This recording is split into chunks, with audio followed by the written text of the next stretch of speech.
you fucking faggot. Automatic defense procedures initiated. What we've got here is maximum voltage, maximum power, maximum carnage. This is Maximum Threshold. Call the show at 440-709-4977. Maximum Threshold. And here's your hosts, Dom. He's unstable, or possibly worse. And He's actually quite smart. He just makes errors of judgment along the way.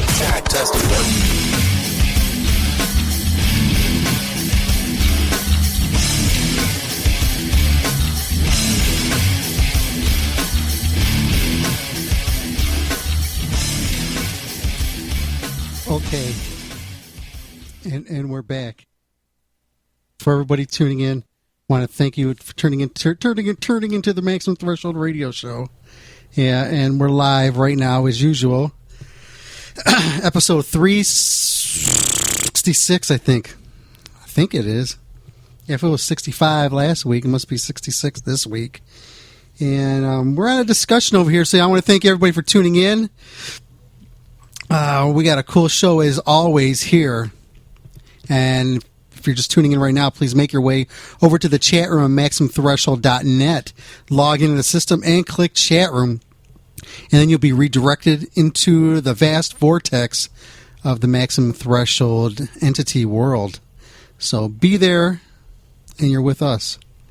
That's right. And here we are, man. So I want to thank everybody who's in the chat room there. We're looking at, I'm counting right now, there's just, 42 people in the chat room starting to pick up. So you guys make your way over there, man, 'cause this thing only holds 2,000 people. So, okay, so we were talking off the air what Michael's favorite band was. And in 1989, they had a second release. And now that catapulted them towards almost superstardom, medium-sized stardom. So it wasn't like Bon Jovi size? So, I can't give you hints. Cause that was like the era, like Skid Row and GNR and stuff like that. So, I was tossing out a couple ideas earlier. Maybe it was like Faster Pussycat. Then we got into talk about that it wasn't. But, you know, it's a different story, different scenario. For a different time. That's right. Take a guess. Oh, damn. Is that what just popped up there? What? Trouble? No. Dude, by then they were on their... I know they were. 1990 was 79 like they started. By 90, their fourth or fifth album came out. Self-titled. Which is the album that actually got me into Trouble. Yeah. That's what the album that turned me on to them. Which one was that? The self-titled one was Psychotic Reaction, End of My Days. Well, you know, I The only... Misery Shows Part 2. I only got... R.I.P. I only got into their early stuff. The first and second one. Those were the only ones I really got into. Oh, by the way, I bought on iTunes last night. What's that? The new Blackfinger featuring Eric Wagner. It's really good. I have not heard nothing off it. It's not Trouble. Yeah. But it's very good. Mm-hmm. It's like he did a band called Lid. Yeah.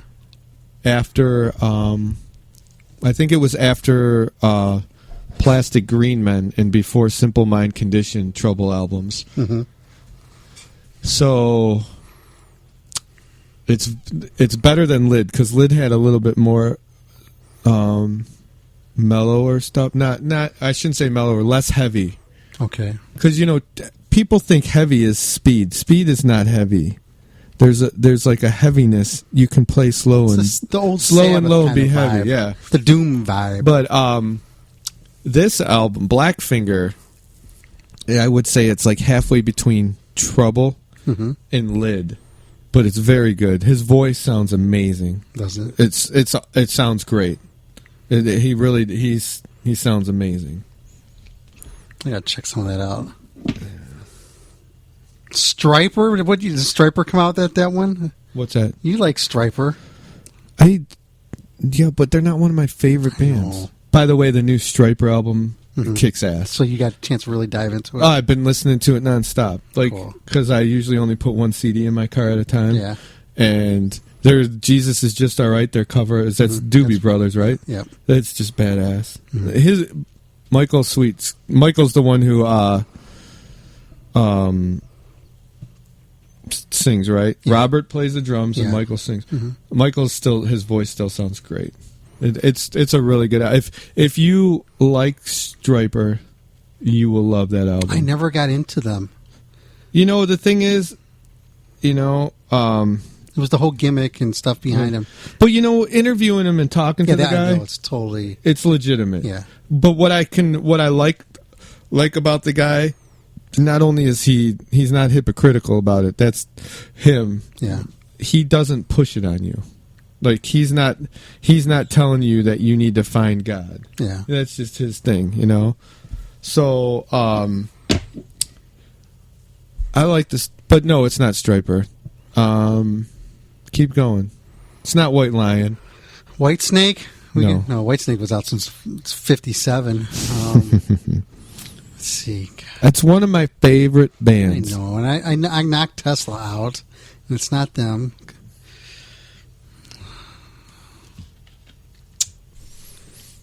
When you have a guess, I will confirm or deny.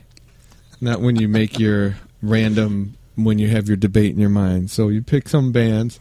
This was a big album for them with a huge song that made them almost reach the apex of their popularity. Foghat? No, but dude, I was listening to Foghat's Greatest Hits the other day. That's a good shit on there. I think I realized, like I was reading about them, like in their almost catapult rise to stardom. Yeah. What held them back was they were just a bunch of ugly Scottish dudes. They were. But God, those dueling guitars. Oh man. And those songs like "Fool for the City." Yeah. When you listen to the live one, Yeah, it's you on- got to listen to the live one. Foghat live. I was listening to Greatest Hits, and I think it has "I Just Want to Make Love to You," which is such a badass song on there, and it has a studio version and a live version. But it's like, you know, I'm not super into them, but they have some good fucking songs. do. But like fucking "Fool for the City." I Just Want to Make Love. What's another song from them I'm not thinking of that was a hit? Damn, you already said it. Here, let me pull it up. We'll just go through the list. I love Foghat. I remember seeing them in concert with Triumph at the Coliseum, and they were playing "I Just Want to Make Love to You," and I was trashed. And I was sitting there in front of them while they were playing. They were doing the dual guitars. And I swear that when I was so messed up and listening to it, it sounded as if the guitars were talking to each other. Yeah, I'm they're like, hey, what? That was really Look cool. at that That was bitch really in the front row with big titties. a badass band. That is an awesome song. That is like that would be in the top, maybe in the top 20. Slow Ride. That's it. That's what I'm not thinking of. Slow Ride. The live version of that, Yeah. when they say slow ride, and then they instead of saying easy, they say sleazy. You're like, yeah, sleazy, and you're like 10. And you're like, what's sleazy?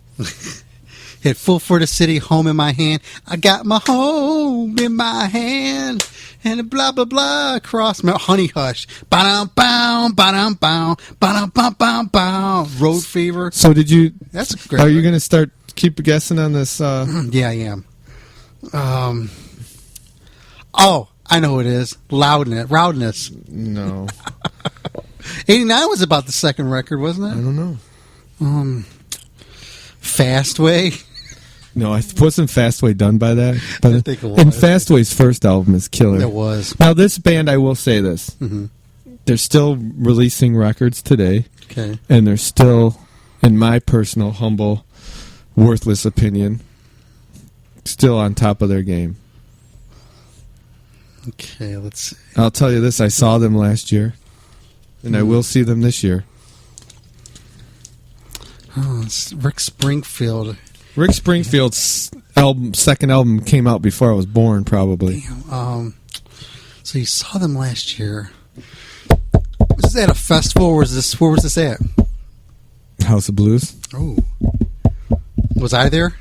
No. Oh, damn! That didn't help.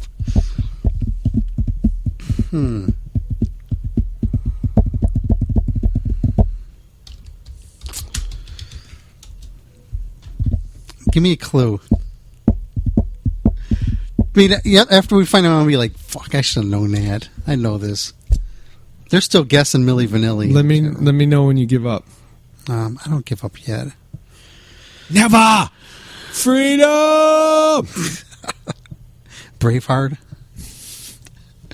Let's see. I will see them again this year. It's not Night Ranger. No, So don't guess that. Because you didn't see them last year. Yeah, I did. You did? Yeah. December 29th. Or Or that's 6th, not. or I'm 7th. thinking a full year. I was thinking a year before that. No, I saw I I saw this band in July. The Wiggles? Yeah. No. I saw them in July. Mm-hmm. I believe it was the 23rd. July 23rd. That's in 1989. Came out with their Second album. record. Big hit. Great big hit. Big hit.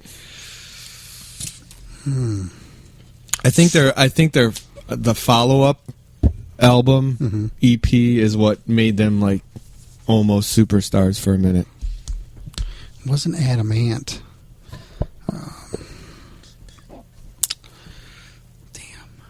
Damn. Wasn't Ricky Bobby's Baby.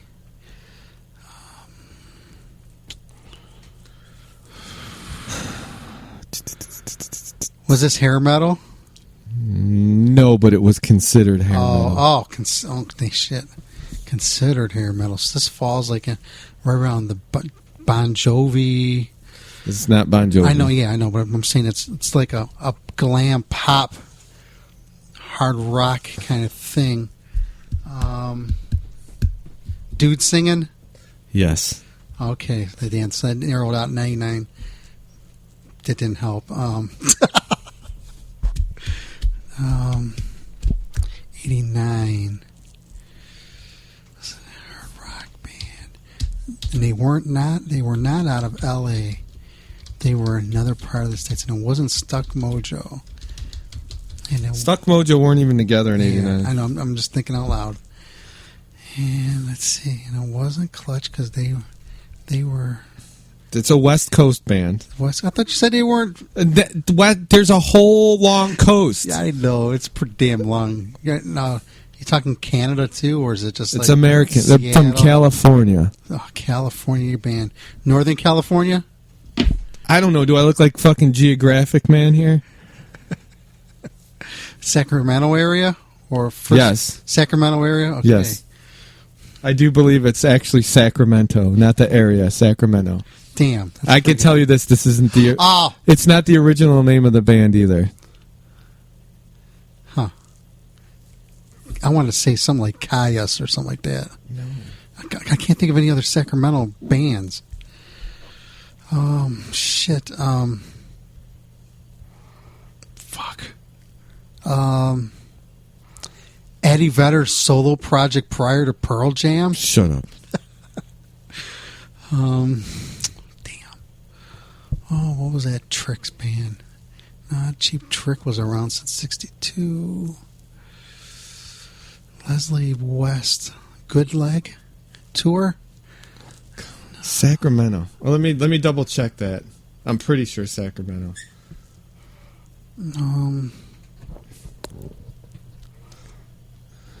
Damn, they're gonna have a song of the Geographic Man.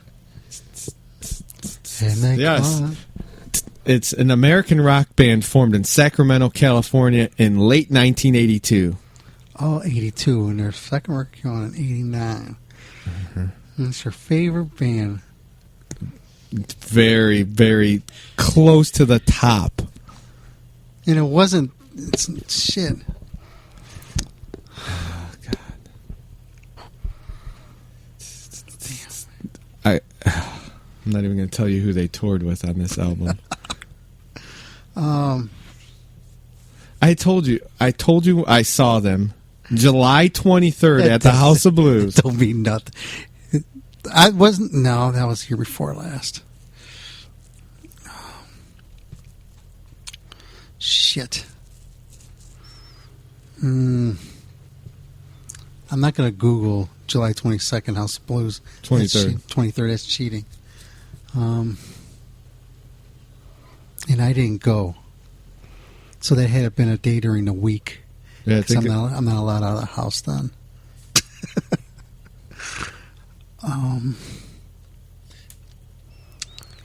So they're a rock band. one of my favorites. Think of some of the things you've said already. I was thinking Tesla. Is that your final answer? But you said it wasn't Tesla. I never said it wasn't Tesla. You said it's not Tesla. It is Tesla. What? Okay. You said it's not. You ruled yourself out. I thought they were out. Well, 82. They formed in 82. They originally were called City Kid. Yeah, And their first... with two Ds. Yes. I believe that... I was just. I believe their You know what? Mechanical Resonance came out in 86. Me and you must be on the same The page. Great 'cause Radio Controversy came out today in 1989. You know what I did today? I sent Jeff Keith a message asking if he wanted to be on the show tonight. You probably said no. They were rehearsing for something tonight. They're working on new material. Yeah, they already got their whole set list. I was on there today. So I gave it away. I said I saw him at the House of Blues. that was the only thing I could think. I'm like, and I thought, well, earlier, through the talk that it wasn't Tesla. Well, you kept saying it can't be. And the Tesla. only band I know out of Sacramento is Tesla. Yeah. I saw them on this tour with Great White Yeah, and Badlands. It was damn. awesome. Only time I got to see Badlands. Amazing. I never saw them. How come you didn't? Yeah, how come you didn't get a hold of Jeff Kiss to see if he would call in as Jeff Keith? Well, he could have just called in. And I still have a shirt from the Great Radio Controversy album. It has like these thin pictures of all 5 of them. Yeah. And the tour dates, and I probably should put it on eBay and sell it because it don't fit me, and it's a white shirt, but it's. Uh-oh. And I even said their next EP catapulted them because of fucking signs on there. Everywhere there's signs. So I was right, but you would have been right, but you doubted yourself. I did doubt you know what I say? When in doubt, whip it out. I always thought it was, if you didn't know your answer, always see your way through it. I told somebody today because they were talking about the size of organs. Yeah. And they said, how big's a gallbladder? I'm like, oh, like the size of a golf ball. And they're like, wow, how'd you know that? I go, well, I wasn't quite sure. You just say something like you sound like you know, and people believe you. But I was right anyway. You say it's about the size? Yeah, Let's move your hand real quick. About 64 to 30. Yeah, it's about that size. Yeah. You didn't know that? Yeah. You know what I heard last night when I couldn't sleep and I was watching Metal Mania? What? Give me an R. R. O. O. C. C. K. What does it spell? What's it spell? Rock. What we gonna do? Rock you.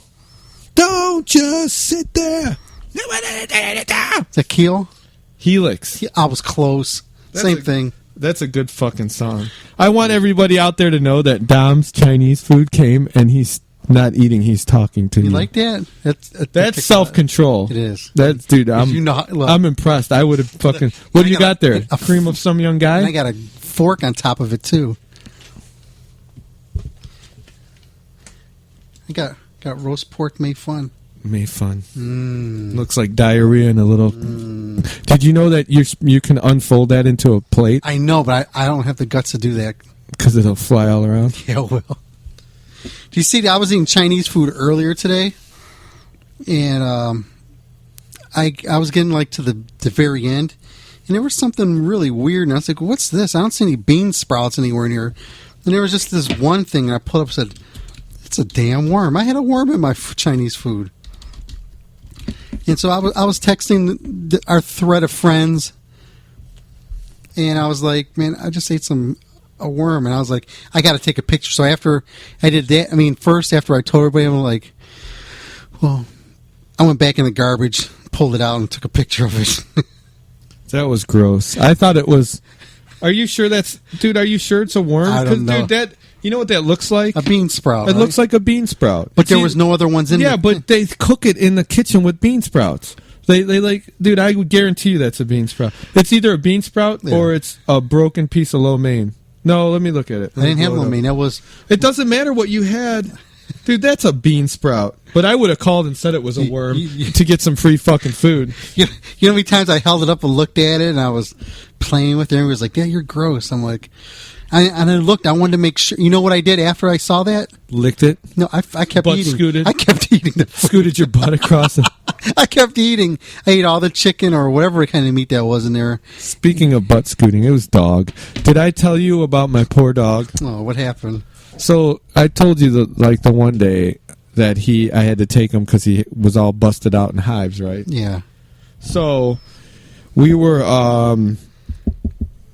sitting around and I noticed the hives and I panicked. Yeah. I gave him a Benadryl. It started going down, but he still had him in the morning. So I called the vet, made an appointment. Mm-hmm. I get home, he doesn't have him anymore, but he's bumpy. So I take him in and they're like, "Oh, just keep giving him the Benadryl," and they're like giving him the once over. Yeah. And they're like, "Oh, well, we need to expel his anal glands." Yeah. They're like, "Is he scooting his butt across the carpet?" I'm like, "No." They're like, "Is he licking his butthole?" I'm like, "No, but he licks mine if I put enough peanut butter on it." Did you really tell him that? No. You should. But I did ask him if they'd give me a 2-for-1 because it was on a Tuesday. I'm like, "How about a 2 for Tuesday?" So they took him, oh boy, into the other room, and I heard him yipe. Oh, you like, didn't go there with him? No. They're like, "Well, we can show you how to do it." I'm like, "That's okay." You know, I spent time watching them how they do that stuff. They squeeze it. Yeah, they squeeze it, and the white shit comes out of their anal glands. Because I heard people talk about that, and I was like, you say you could do it yourself, and people like they don't want to do that. They want to, like you say, take and let somebody else do that and deal with it. Mm-hmm. And you save a lot of money if you do it yourself. So I had to see it for myself. Well, if you have to constantly do it, I mean, my dog's going to be 8 this year, and that's the first time I had to have it done. So that's 8, and human years, he'd be what? That's what 7 times 8 is 56. So it's like getting a prostate exam for us. But he's getting just. How would you like to have somebody go there squeeze your anal glands? That'd be awesome. I know. I mean, awful. Yeah, I hear you. Sometimes dogs just have the best of it all, man. Think about it. My dog is the king. My dog's the coolest. My dog kicks every dog's ass. Now, since he's getting older now, do you notice does he take on the older attributes like an older dog does, or just wants to lay around? He lays around a lot. I mean, he gets crazy, and I bought him one of those Bret Michaels stuffed animals for the dog for pets because they were on clearance for like $4, and it was a pretty good sized teddy bear. And my dog is a card carrying union member of the Stuffed Animal Destroyers local union. So this thing actually, he played with it for a while and got bored. It lasted like a week and a half, and then one day he just saw it and he just pounced on it and he tore it to shreds, and my whole living room was just covered in stuffing. Yeah. And that was the end of the Bret Michaels stuffed animal. My dog has a pile of 20 little stuffed animals that have no fluffy stuff in them. My dogs do the same thing. The Bret Michaels one still has it, so everyone's like, "Why are you talking about your dog on a music show?" Well, there you go, because it's the Bret Michaels fucking stuffed animal. And has that stuffed animal outlast the other ones? I think it did because, a lot of people don't know this. Heard you could restuff them. I have joint custody of my dog with my ex-fiance. It's kind of sad. I wish because I love my dog. Yeah. Some people say I have a very almost too close relationship with my dog. I love my dog. He enriches my life. He's happy to see me all the time. I love that. My dogs like that too. They just get so excited and they'll try to talk to you and shit. But he still gets crazy and runs around and stuff. Like today, there was a big ass fat fucking squirrel doing something in the yard, and I was like, "Bubba, look!" And he fucking chased after him, and then he came back all proud of himself. It's like he has no idea what he would do with a squirrel if he ever caught one. Squirrel, that fat ass squirrel was almost as big as him. Do you ever take them to, like, I know out in the city over here, they have like a war memorial place for dogs. And you ever take your dog, like, to socialize with other dogs and have them go around and sniff other dogs' asses and, just socialize? You do that? I take him to the dog park. I used to take him to the dog park. Like, when we drive by it, he gets excited. Like, I can't even say park without him getting excited. Oh, yeah. My key word for my dog is? Food? We say chamba wamba. That's what she thinks. She's got to go out. She gets all hyper. Little fat just has to take off. And I'll take them to like PetSmart and let them walk around and smell the other dogs. I've never taken my dogs there. Yeah. They'll go crazy in there. Yeah. I let them go. Can you let your dogs run in there? No, keep them on a leash. But can you let them go and act like you're chasing after them, and then walk out of the store and leave them there? Like you do with your kids at Toys R Us. No, I've never done that. Liar. But yeah, my dog's very socialized, and he likes other dogs, and he loves people, and he likes to watch me when I have sexy time with my lady. Does he start moving his hips like he's trying to get it on? He just looks. My dog does that. Does it count as a threesome if your dog like licks your foot while you're having sex? I think it does, in a weird way. Okay, there you go, man. Then That's I guess love. I've had a threesome. That's love. Let's see here. We got some NAMM stuff. And like I said, we're also going to have we got a couple interviews tonight that we're going to play for you. But we got some shout outs here. I don't know if anybody's heard them yet. We got a pretty cool one here. Let's see. Dude, that Foghat song they were playing it slow. Yeah. How's this? Listen to this. Yo, this is Jason Linder from Shadows Law, Toxic, Stigmata. You're on Maximum Threshold Radio with my idiot friends Dom Rini and Michael Strong, and Michael likes trannies. Who doesn't? That's right. I'm waiting for my mom to ask me, do you really like trannies? I guess NAMM, the word got around about you and trannies. I guess, I can honestly say I don't know if I've ever met a post-op tranny in person. I've met a couple of cross-dressers. Mm-hmm. Mostly chicks dressing like dudes. Here's another shot. This is from the band La Reverie. We're about to play their interview in a little while. But this is them at NAMM. And they were giving Michael a special shout-out in this. Shout-out. Here you go. Check this out. Morgan from La Reverie, and you're listening to Maximum Threshold Radio with Dom and Michael. And I heard Michael likes trannies. Ooh, is she a tranny? Let's see. Do we got any other ones? Oh, here's a good one. Hey, what's up? This is Mike Portnoy, and you're listening to Maximum Threshold. Yeah, there we go. Some old friends coming in here, and they got this one. Hey, what's up? This is Marty from the band Korn. You're listening to Maximum Threshold. I think they caught up with him at a video arcade. No, here's the name. Sound like a video arcade. I was that's our boy Rad Chad in the West Coast cell. That's right. West Coast sleeper cell, getting busy, doing work out there. He was. That was cool. He did a good job this year. Guess we got some more stuff coming in too. Here's another clip he got for us. Hey, this is Vinny Appice, and you're listening to Maximum Threshold. And Maximum Threshold. Keep it loud and loud. Oh, I got a couple here that I didn't convert yet. Kyle Gass. Yeah, I got Kyle. Oh, yeah, there we go. That would have been so awesome if Kyle Gass said something about trannies. I know. Hey, you're listening to Maximum Threshold. It's Kyle Gass. But I had William Duvall. I got him on here. But it's let's see if I play. I doubt it's going to play. I think it's a video. Oh, I think I'll play it. Then we got your old friend right here. Hey guys, Wolf Hoffman on Maximum Threshold. Take care. Turn it up, bitches. Well, here's Desert Dragon. I wonder if they give Michael a shot. I did not hear this one. Let's see if this is a tranny one. I have no clue. We're Desert Dragon, and you're listening to Maximum Threshold. Thank you. Damn, they sound pretty drunk. There you go. Damn. Yeah, I don't have the Vinny, the William Duvall converted. But he says this is William Duvall of Alice in Chains, and you listen to Maximum Threshold. Yeah, there you go. Mm-hmm. And, hey, I want to thank everybody who's tuning in right now to the Maximum Threshold radio show, and you made your way to the chat room. It's really cool to see you guys here. Mm-hmm. Where am I hearing that bird from? The other room. Oh. Sure it's not your Chinese food? No, that'd make they'd be barking.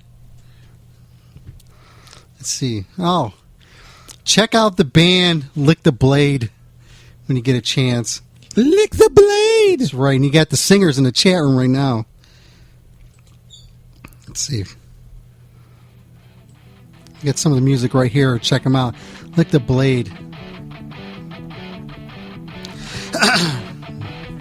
Yeah, so. What's the singer's name? Ted Anderson. Oh, he left. All right, he just left. Oh, he's back in. He always has problems. Just in time. With his computer. What does he have? Our server or something? I don't know what he's using. But he's always had problems getting in. And you always see him in there for a second and he gets bounced out and comes back in. Now be careful when you lick the blade because it might cut your tongue. That's right. Unless blade is like a double entendre for a wiener. That may burn you too. Yes. Yep. Oh, this is good.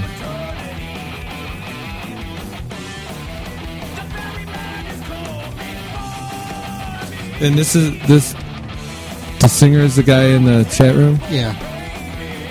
Yeah, they're good. I'm going to have to go check these boys out.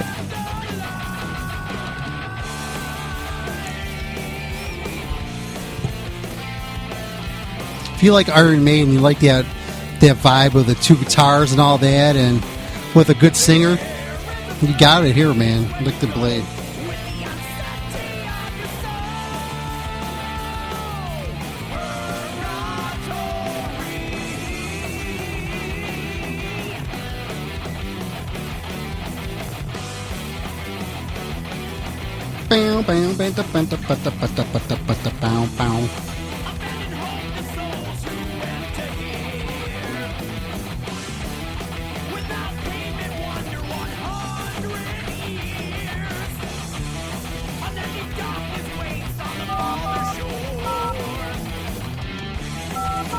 How come we don't have Lick the Blade call in for an interview?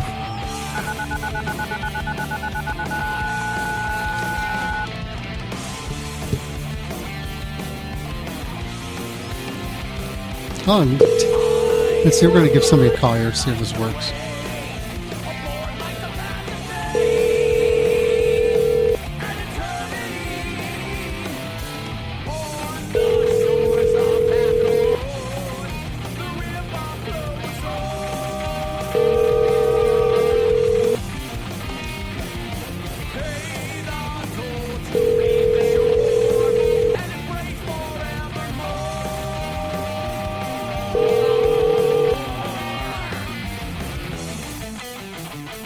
Hi, you reached Ted, I was just trying to call you.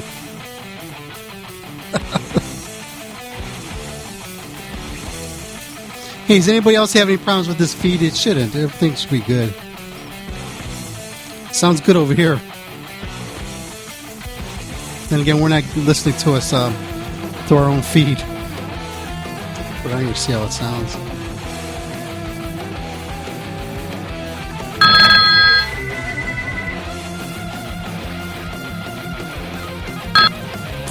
Maximum Threshold. Hello. Oh, wait a minute. Don't go nowhere.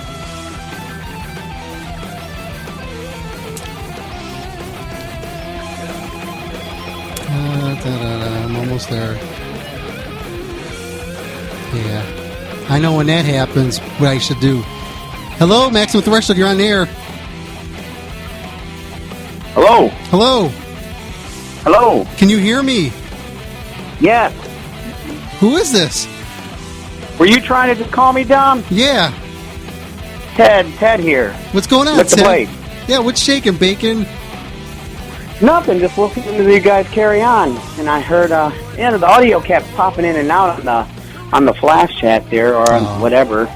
So, I better walk in the other room because it's kind of delay there. What's happening? It can't possibly be from our end. You should see the professional setup we're working with. We got I hear Karan's Oval playing. That's Sounds good. We have 2 tin cans. Ow. A wire. I kept going to a new tab trying to get the audio back. Then I come back in and I heard Karan's. I'm like, oh, cool. But now it seems to be playing steady. So, cool. like I said, I got to walk in the other room because the delay's messing my head up a little bit from my computer. It'll only be playing steady for like a minute or so. And then it'll pop out. So, hey, Saturday night, it's all right for partying. What's happening? Nothing, man. We're just here, just shooting the shit here, just talking some stuff, and I heard. Well, a little bit.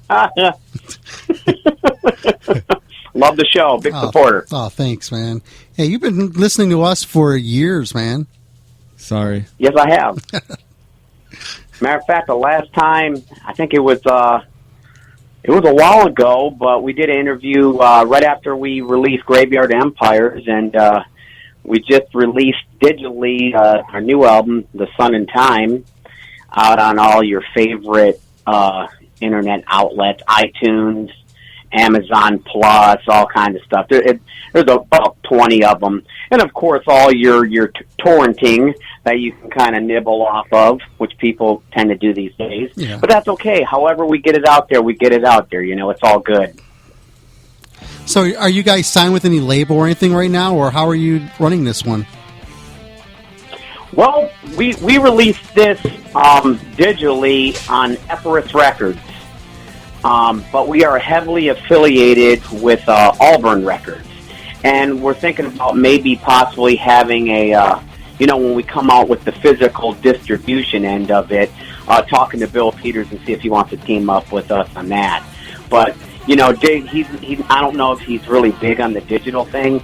So when we decided to release this route to kind of keep up the trends, we just kind of didn't know what to put on there because we kind of went off the grid a little bit when we kind of went on our own and did the recording with Neil Zaza out in Akron at the Audio Kitchen, which was a fantastic experience. So we were just trying to help Bill out a little bit because he's super busy and, the budgets these days with the economy. So we just kind of branched out. But we're still really, really heavy affiliated with Auburn Records. Nice.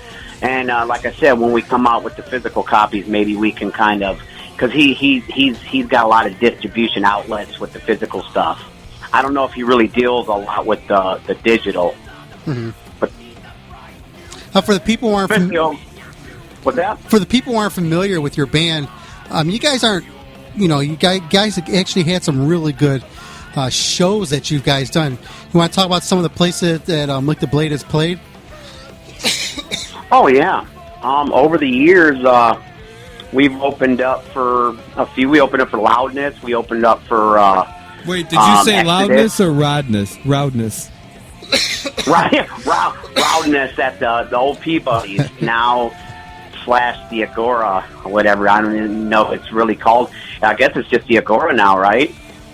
Yes. Matter of fact, not to change the subject, just seeing Michael Schenker there Tuesday night, and it was fantastic. Holy mackerel. Boy, he shredded it up. So that was cool. But we, let me see, of course we had the Headbangers Open Air Festival that we played over in Brande, Hornerkerken, Germany back in 2009. That was a pretty hellacious experience. That was fantastic. Pretty life-changing. I'm trying to brainstorm here. Oh, we opened up for Paul Di'Anno a couple Christmas Eves ago at the Agora. That was a cool show to meet Paul Di'Anno, the original singer from Iron Maiden. Got to talk to him a little bit, go behind stage and shoot the shit with him. And then we opened up for, I don't know if you guys remember Blaze Bailey. Yeah, Maiden. he sang for Iron Maiden for a couple albums in the mid '90s, I believe. Wasn't he in Wolfsbane? He was in Wolfsbane, yes. Never heard of him. And and that was at Peabody's as well. And we got a chance to kind of, hang out with him after the show and gave him a shirt, gave him a CD. And like I said, he was completely cool. And it was a damn shame because there was only probably about 50, 60 people, if that, at Peabody's. Oh, wow. He gave, the one thing I really appreciate about not Paul D, well, him too, but Blaze Bailey, is the energy that this guy put into his performance. He performed like there was like 800 people out there. You know what I mean? I mean, the guy just came out and just kicked ass, and he was a completely awesome individual. And so I had to ask him, I'm like, I said, Blaze, what was it like singing for Iron fucking Maiden? And he elaborated, and he was like, well, mate, because he's from Birmingham himself, and we talked about that. But he was like, you're in the minor leagues, mate, and you move up into the big leagues, and every performance you got to give 100%. Which, could you imagine that, singing for Iron Maiden? 90,000, 80,000, just going around the world. I guess you'd really have to step up. And like I said, that was a pretty cool experience, opening up for him and getting that kind of behind the music type situation. Gotcha. And of course we did the little thing out Tequila Jack's here recently, which was completely fun. What a great place to play. Bullshit. Bullshit. Well, we got to hang out with you, Dom. That was the best part about it. You know what I mean? He's like, bullshit. No, come on, man. That's not actually, that place could have been a really cool place. It could have been, and I'm just saying that because it was a cool experience that night as well. Great sound system, nice stage, big place. Just poorly do you care to elaborate on that? Yeah, poorly run. That's right. Yeah, bunch of bullshitters. Yeah, a lot of. He's like, no comment. I heard about the whole Kill Devil Kill thing. Sorry, guys. Sorry about that shafting that you guys received. And but we had nothing to do with that. We had a lot of really cool shows, and right now what we're doing, we just acquired a new guitarist, Mr. Tim Broadhead, and I just want to kind of formally throw that out there that, he is in the works of kind of catching up with us with all the material, the handful that we're going to keep doing off a Graveyard, and we're getting him up to snuff on the Sun and Time. But I give the guy credit because he joined the band, and we had a couple gigs lined up, and we're like, hey, not to throw you into the fire, but, could you, do these shows while you, now? So when you seen him at Tequila Jack, he literally had, 2 practices to get this stuff learned, the set that we kind of threw together for that show. And he really, really stepped up and hammered, kept the rhythms down and just did it, I didn't know if you could tell or not that he was new, but I think he really gave it a killer go there. Yeah, he did so good. That's what we're doing now. We're stepping back, letting him kind of catch up with us. And then, like I said, online, we're just kind of promoting it. We will be coming out with physical copies here not too long. Sweet. Maybe by March or so, we should have physical copies. But let me ask you a question. What do you think about the current state of, the physical distribution versus, the digital distribution? Are you old school? Because I know, especially over in Europe, there's still, they still like to have that copy in their hand. They're big in the vinyl still over there. I just wanted to, see what your thoughts were about that, Dom. In my part, doing the radio program and always being audio and stuff like that, I prefer the MP3s, that version, just because I have to catalog it all, and it's a pain in the ass to take the CD, and then pop it in there, and then record it, and put it in and transfer, and this blah, blah, blah. That's a bunch of steps. I mean, I get so much music. We're sort of like A&R kind of people over here, but if I wasn't Big doing time. this, if I wasn't doing this role over here, I mean, I love looking at CDs. I love opening it up and actually holding it. And the first thing I do is always go in there and just checking it out, man. I love it. He looks at the CD, like all the liner notes, just to see if he's thanked in them. So? Well, I tell you what, Dom. Yeah. When we do come up with the physical CDs, we're definitely going to have to thank you in there. And like I said, big thanks goes to you guys for the Maximum Threshold show and what you guys and all your support through the years. And like right now, it's just we're just kind of gearing up. Like I said, we're letting this guy get up to snuff. We're going to start hammering. Actually going to start working on some new material too here soon. But first things first, let him get up to gear, and then we're gonna, we're trying to focus on the really good shows. Now, in Cleveland, it's kind of rough right now because I don't know. The scene just kind of like it's kind of weird, and you can kind of agree with that, wouldn't you? Yeah. So what you're saying is you're really holding out until you can play with Morning Wagon. That's right. Amen. How did you took the words right out of my mouth? So let me. You're exactly right. We should definitely do a show with Morning Wagon. That's a given. So let me just say the word, man. Just say the frickin' word. I can cut. Say the fucking word. Bird's a word. Bird. Hey, so let me ask you this: Lick the blade. Is the blade a thinly veiled euphemism for penis? You know what? Okay.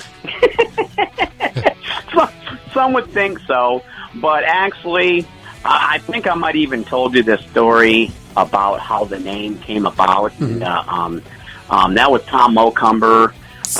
He's no longer with us. We kind of parted ways with him a little over a year ago, and he actually came up with the name. I guess this was before I joined the group. The name was already there. Him, and he's been in the slasher movie, so they're drinking beer and they're watching this slasher movie, and I guess they were eating on a watermelon or something. And his buddy takes a knife and he starts jamming it into this watermelon. Well, he pulls the frickin' knife out of the watermelon and he starts licking it, and then the proverbial, you know what a cool name for a band would be, man? Lick the Blade. And that's pretty much, I mean, if you want that innuendo to be, you could, you can think of it any way you want, but that's the true story about actually how the name came about. And you know what? That's actually a good song. We should probably just kind of keep with that story, that it's actually an innuendo sexually. So maybe it would sell better. I like to think that Morning Wagon would be the perfect name for a battle of the badly named bands. It's not that bad name, though. Amen. I hate the name. How about the Morning Wood Wagon? Well, there is a band called Morningwood out of New York with a female singer we've had them on the show before. She's kind of like that The Vinyls I Touch Myself chick. Like at first glance you're like, oh, she's not bad. Then you realize that she's like an overstuffed sausage. Like she's chubby. That's good. Matter of fact, I have heard of them. Tell you the truth, honest to God, I've heard of Morningwood, and I'm thinking maybe that's it. And they did have a female singer. And do you, in fact, still get Morningwood? But you could still go Morning Wood Wagon, because as long as it just ain't Morning Wood, you won't get sued if there's any copyright situations going on there. Do you in fact still get Morningwood? That's a good question. You know what? If I have to whiz. No, I was kidding. Yes, I do. Yes, I do, damn it. Every once in a while I do too. That's a blessing. But you start getting in your 40s, it's not like when you're like a teenager or in your 20s, but yes, I will definitely say yes on that. What about you, Diabetes? What do I? Yes, Damabetes. That's your new name, Damabetes. It's not an awful thing, but when I do... Are you going to tell them the Kentucky story? I love that story. No, I can't do that. No. We'll save that for another time. Would you like to say goodbye to Dom's foot? What's that? Would you like to say goodbye to Dom's foot? Yeah. Yeah. Like, I don't always... You guys are fun. I don't get morning wood a lot, but sometimes when I do, it's like you get happy rock hard. You're like, fuck yeah. It's like, how am I going to pee with this? Am I going to do a headstand? Then it and you know, gone. like, you see those commercials for like erectile dysfunction. Makes it makes it sound like it makes it sound like it's good to have it. right. Like you got a nice muscle car That's right. and some hot older chick, Yep. and you know, like that you get don't some have to new wear sunglass- rubber with them hot older chicks because their eggs are rotten. That's right. You can just fucking blast all up inside them. And it's like, if you have a hard on for more than 4 hours, party on. Call another girl over. Yeah, I always laughed at that because it's like, if you experience an erection for more than 4 hours, please consult your physician. Shit. And everybody else. You know what I mean? Yeah. If it's lasting that long, call everybody. You know what I mean? Could you imagine? Party on, Wayne. Could you imagine? You take your Viagra. You and your lady are about to get down. She gets mad at you, and you're stuck with a hard on for 4 hours. Party. How many times did you jerk off? You know, and only men can identify with that because, you know, that has to be the worst. And you know, to be denied A, and then B for 4 hours, and then they're like, no, what do I do? It's kind of like in that movie Forrest Gump when he just stops and he has all those people following him. They're way out in the frickin' desert, and he goes, I'm kind of tired. I think I'm going to go home now. And then they're like, well, what do we do now? That would probably what it would feel like, you know, or even worse, stuck in that. If you had a 4 hour erection, but you were a premature ejaculator, and you were like every 2 strokes you were coming, and eventually it was like dust, and then it was your gallbladder, and then it was your tonsils, and like pretty soon your dick is like. It's like dry heaving, nothing coming out, but one like really slow swimmer that didn't make the cut the first 10 loads. Just falls down. Dude, that would be like complete like Twilight moment there. You know, Twilight. You know, the Twilight Zone, Boner Edition. It's like meeting a hot chick with herpes. Yeah, you can't do anything. Oh God! It's like, oh man, you carry that shit around like luggage. Damn, it's like rain on your wedding day. It's like mud on your helmet. That's completely horrible. It's Can you imagine? It's like having peanut. You know? It's like having a jar of peanut butter and no dog to lick it off your balls. Yeah. I mean, I agree with oops, did I say that out loud? Dom, you care to elaborate on that? No, not on that one, but did you? It's not crunchy peanut butter. That would be gross. Yeah, that is because that really gets stuck. Yeah, and plus the dog's sitting there just like, oh God, start why gnawing. crunchy?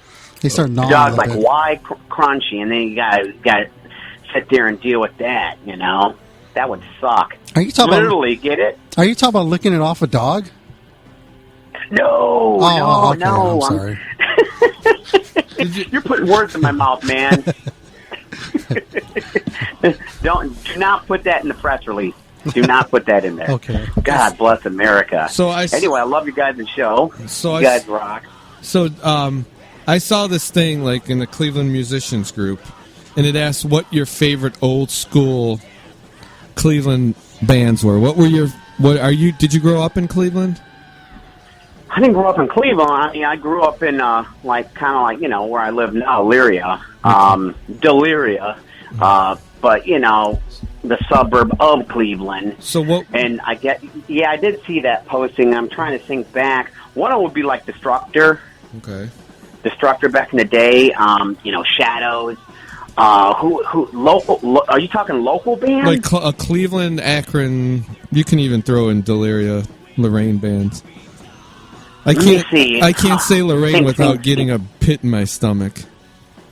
Yeah, that it's kind of like the sphincter of northeastern Ohio. That is, like Lorraine County. I married a girl. Would you agree? I married a girl after dating her for 2 weeks. She lived in Lorraine. I can't drive like west without getting a ball in my stomach and wanting to go find her and run her over. That's hot. So, my wife's from Lorraine too, so. What's her name? Her name isn't Stephanie by any chance, is it? I grew up here. This is home, but, all the shit that you say is true, I mean, what can I say?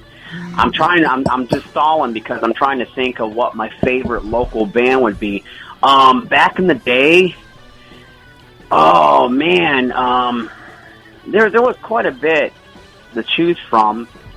You know, mine. And I'm trying to narrow one down.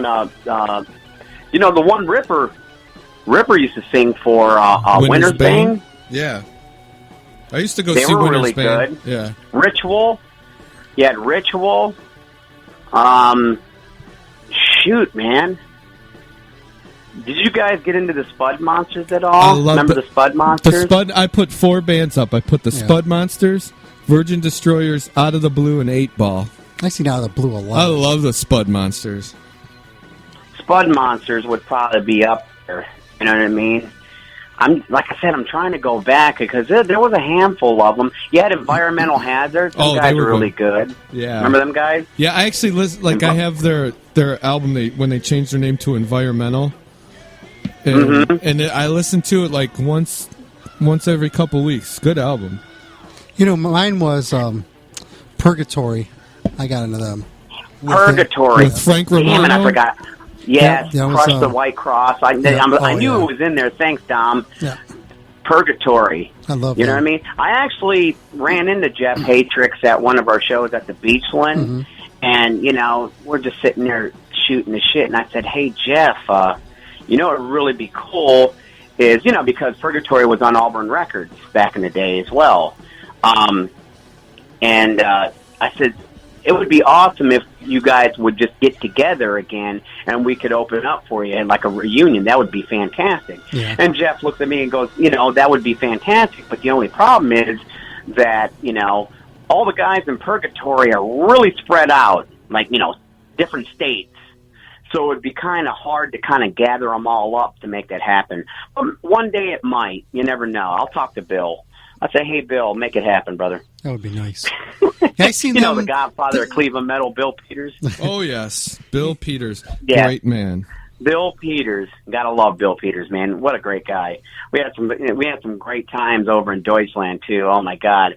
And you know, it's the stories. It's the fucking stories that you come back with, you know, when you do these overseas trips. And we hope we can do it again. Like I said, I just seen them Tuesday night at Schenker. What a great crowd. And I said, Bill, you know, we need to get back there, bro. Let's get it. You know, it's just so god-awful expensive. Unless you can get a way where you can get a lot of it paid for, man, is it expensive. Yeah.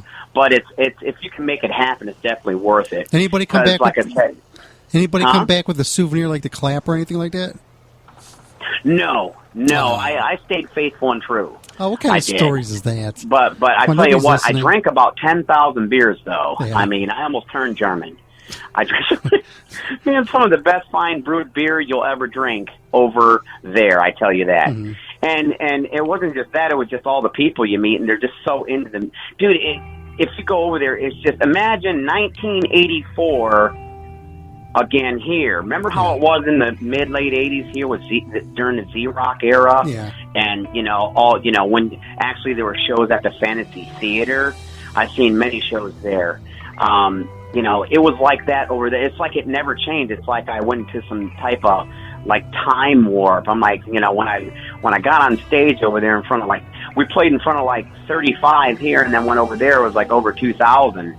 You know, we were the first band. And I'm like, holy crap, I've arrived. So, yeah, it's fantastic. But I don't think anybody came back with the clap, though. Oh. There was a lot of people clapping. But not for you, right? and throwing their fists in the air. That was fantastic. So who were your influences as a lead vocalist? Oh, early on, I heard you guys talking about it, and that's when my audio was cutting in and out. You were talking about Queensrÿche. When I first started getting into it, it was actually Bruce himself, Mr. Dickinson. I remember hearing, like, Live After Death in the early school. I was like, wow. I was like, this is awesome. This is what I want to do, but how do I do it? And he was like one of the first that had an impression on me. But vocally, I kind of, you know, through time, I realized I kind of aimed a little bit more towards, like, at one time it was Jeff Tate from Queensrÿche, the early Queensrÿche. Like you said, Dom, Queen of the Reich, The next Lady album Red was Flag. really good, The Warning. Warning. And then, yeah, that was a good album. Warning. Rage for Origin was kind of kooky, but it had some good songs. It was just really digital. Yeah. And you guys, I think, mentioned it earlier. Operation Mindcrime. Oh, it's classic. Best concept album ever, hands down. What a brilliantly written, the way it was structured. That album had a big impact on me as far as vocals. Speaking of that but record. then, Ray Adler from Fates Warning. Yeah. He was a big influence. Of course, Dio. Little liberal spritzing of Dio. Rob Halford, come on. And actually, Ripper Owens, to tell you the truth, when he joined Judas Priest, I really, thought of him as like an influence on me because of, we pretty much kind of had the same influence like Rob Halford. But I liked Ripper Owens had that kind of like that more grittier edge to him, which I really enjoyed. And so I kind of like have him kind of as an influence as well. Who else? I mean, there's a lot of them. James LaBrie from Dream Theater. Excellent vocalist. God bless America. But it started. I think it started out with Jeff. What about El Duce Tate from the Mentors? What's that? El Duce from the Mentors? Yes, he was definitely an influence on me as well. You got Golden Showers, Shit Tower. What was that one? On your face, I leave a shit tower. Hey, we're like 50 minutes into this interview, and we never asked to tell everybody where they can find your music at. Whoops, sorry, we kind of did go off on this tangent, didn't we? You can go to our our Facebook, www.facebook.com/licktheblade. You can just Google us at licktheblade.com. We totally revamped our website, and you can find all this stuff is connected to our website. So as you just Google Lick the Blade and go to our main website, all these links and everywhere you can find our music is on. You can get it. It's attached right to our website. You can go to our Twitter, our Facebook, Reverb Nation, all that crap. It's hooked up to our licktheblade.com. But you can find it on iTunes. You can find it on like Amazon. Now, all you people out there that are maybe, hey, I want a physical copy. It's not going to be like the physical copies we're eventually going to come out with here soon. But Amazon Plus, if you order they'll actually print you up a physical copy, and it'll have like kind of like the album cover, which is on our website. That we actually have. You can go on there. You can. The Kranzabel, the first one you played tonight, there's like a lyric video on there, reviews, all kinds of stuff. So to keep everything up to snuff, we got that on there. I'm trying to think. But yeah, like I said, Twitter, Facebook. Like I said, there's several different digital outlets that we have the music available right now. But I think it's cool that Amazon Plus will actually, for like $8, they'll send you a physical copy. Cool. And stuff. I hear Voyage of the Damned playing now. That's pretty cool. That's right. Probably one of my favorites off of Graveyard. What's the hardest song for you to sing live? What's that? What's the hardest song for you to sing live? The hardest song for me to sing live would probably be, probably Resistance, Rebellion, Death off of Graveyard. That's probably like one of the, because of the key it's in, and it's just like a banshee wailer from start to finish. That's probably one of the hardest. Off of Sun and Time, they're all pretty, but nothing's like really the hardest. They all have like their own, how can I say this? Their own like integrity as far as like because it kind of changed.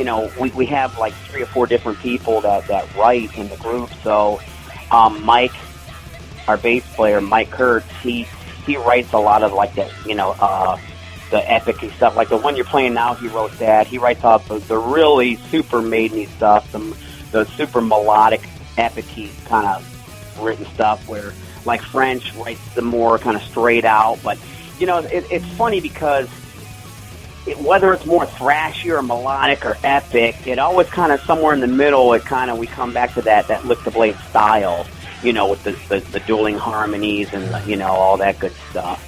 So, but I think one of the toughest ones to probably sing would be Resistance, Rebellion, and Death, and maybe what was that off of Graveyard? Royal Blood. Royal Blood was a little bit of a screamo too, but it's all good. Let's see, just a couple more things here, and we'll let you get going. But definitely, man, I really appreciate you sticking it out and talking with us for the last half hour, and just getting the word out there about Lick the Blade and everything else, man. I appreciate it, Dom, and like I said, thanks for all the support. I know everyone's busy and everything, but like I said, I try to catch the show as much as I can, and I'm always trying to, post stuff to get people to your show, tell them to get into the chat room. You guys really got a good thing going on here, and what else can I say? You guys rock. Sweet. What song would you like for us to play for you tonight off any of your music, any Lick the Blade stuff? Let me see. Well, you already played Quran's. What else have you played already? I've been playing. I think we played your whole catalog. Damn. I have been on the phone for a while, haven't I? I mean, have you played anything else off of Sun and Time yet? Or let's see. I know you played Quran. Yeah, I played the Sun and Time. I played Blood Soaked. I didn't play the Mark and Nero though. Why don't you play the Mark and Nero if you got it? Yeah, I got it. That's a good one. That's the opening track off the new album, The Sun and Time. Okay. Out on all your favorite internet fucking outlets. Nice.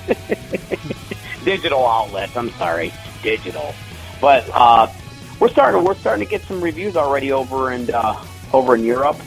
We got some reviews pending out of Brazil, Hungary, I believe Russia. And did I say Hungary already? Yeah, I think you did. So we got some stuff out there internationally, and like I said, we're just gearing up to release it in the physical format. Which it's funny because with the trends, that's no one's buying CDs anymore. Which I think they are. But, it all depends. I guess what do you think the biggest age group that this is happening with I think maybe the younger kids are doing the downloading more. Oh, yeah. Or is it everybody? I think it's the older folks, 60 to 80. That's a good age group. You guys with your goddamn Martha, how do you do this? Yeah, I can see that 60, 80. You're funny. What's this thing do? Geez, if they're even up that late, it's like, Jesus Christ. A shot of Geritol and a little bit of, That's all you need. But, anything else, Don? No, that's it, man. Well, you guys, have been very, very comedic. It's very therapeutic on this Saturday evening. Thank you. We try. That's and what I just want to say, what's that? We're here to save lives.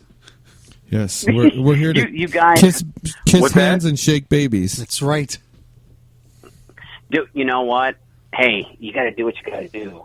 But I appreciate you guys giving me a ring, and it's been really wonderful chatting with you guys. And remember, everybody out there, and MaximumThreshold.net land. Go and check out Lick the Blade. Just Google us, licktheblade.com. Check out the website.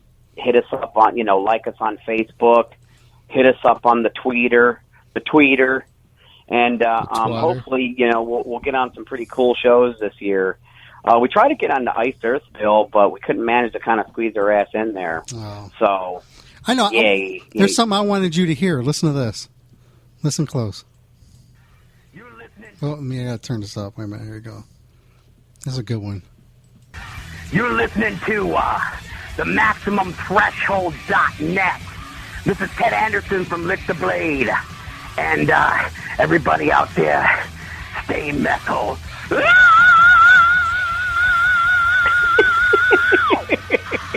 You know, I remember that. I was I drank about a half a bottle of wine while I was talking to you guys that night.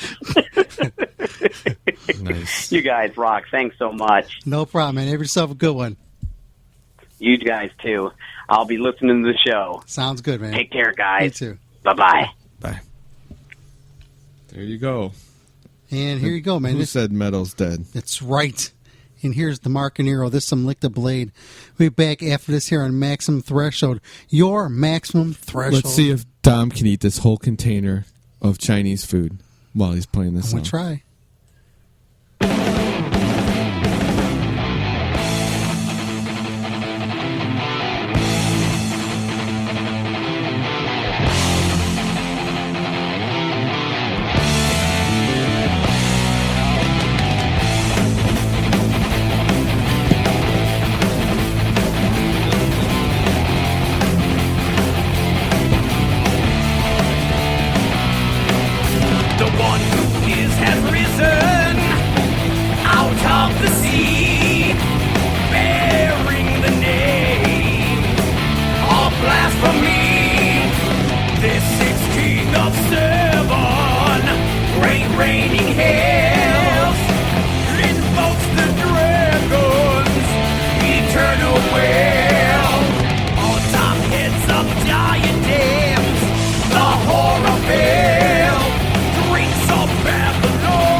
Miss the live show? Go to StitcherRadio.com and search Maximum Threshold and listen in today.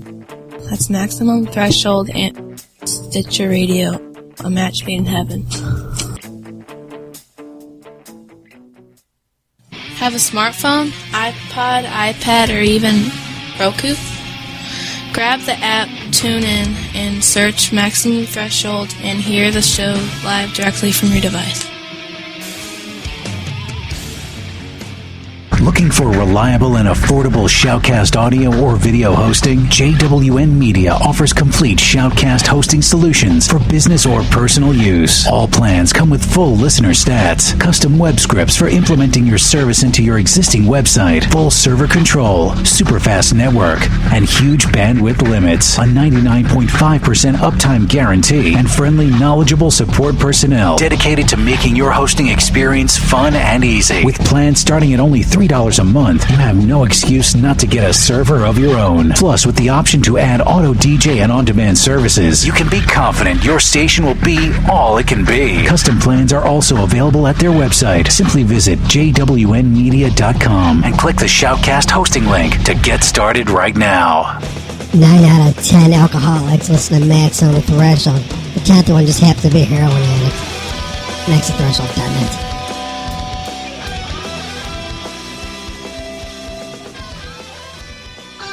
You can now hear the Maximum Threshold radio show on Stitcher Radio. Stitcher allows you to listen to your favorite shows directly from your iPhone, Android phone, BlackBerry, and Palm Pre, on demand and on the go. Don't have Stitcher? Download it for free today at Stitcher.com. Once again, you can hear Maximum Threshold radio show on Stitcher.com.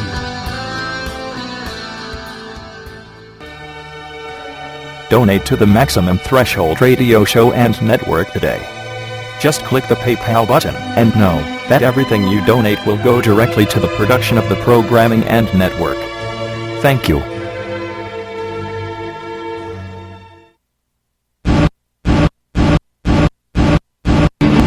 Hello, it's Christoph from Cadaver. We are here at Maximum Threshold. Sorry. Oh, that's perfect. Let's do it again.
Shroomage and Doobage, Shroomage and Doobage, Shroomage and Doobage, Shroomage and Doobage!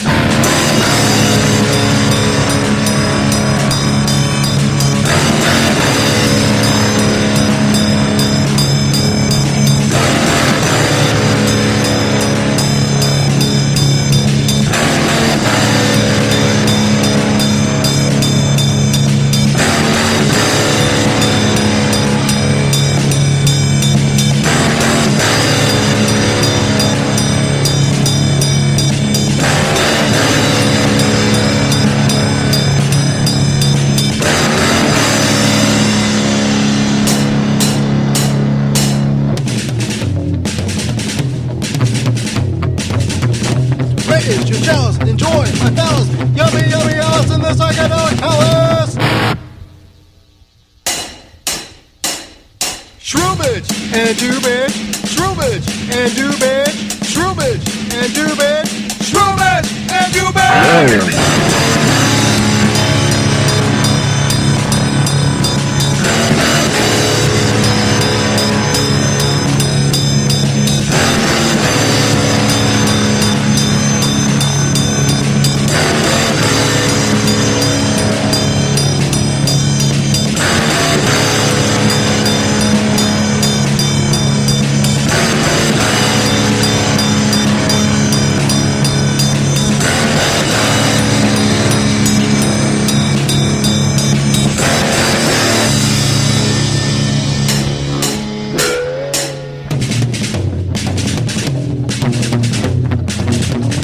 Raise your chalice, enjoy my fellas, yummy, yummy, yellows in the psychedelic palace!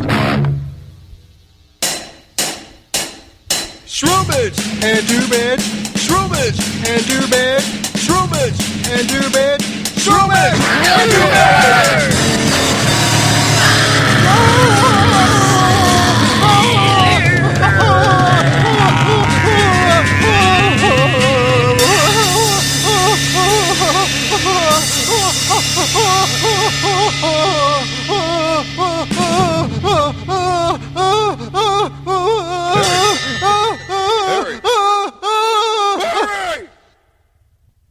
Oh. Sorry. Donate to the Maximum Threshold Radio Show and Network today. Just click the PayPal button and know that everything you donate will go directly to the production of the programming and network. Thank you.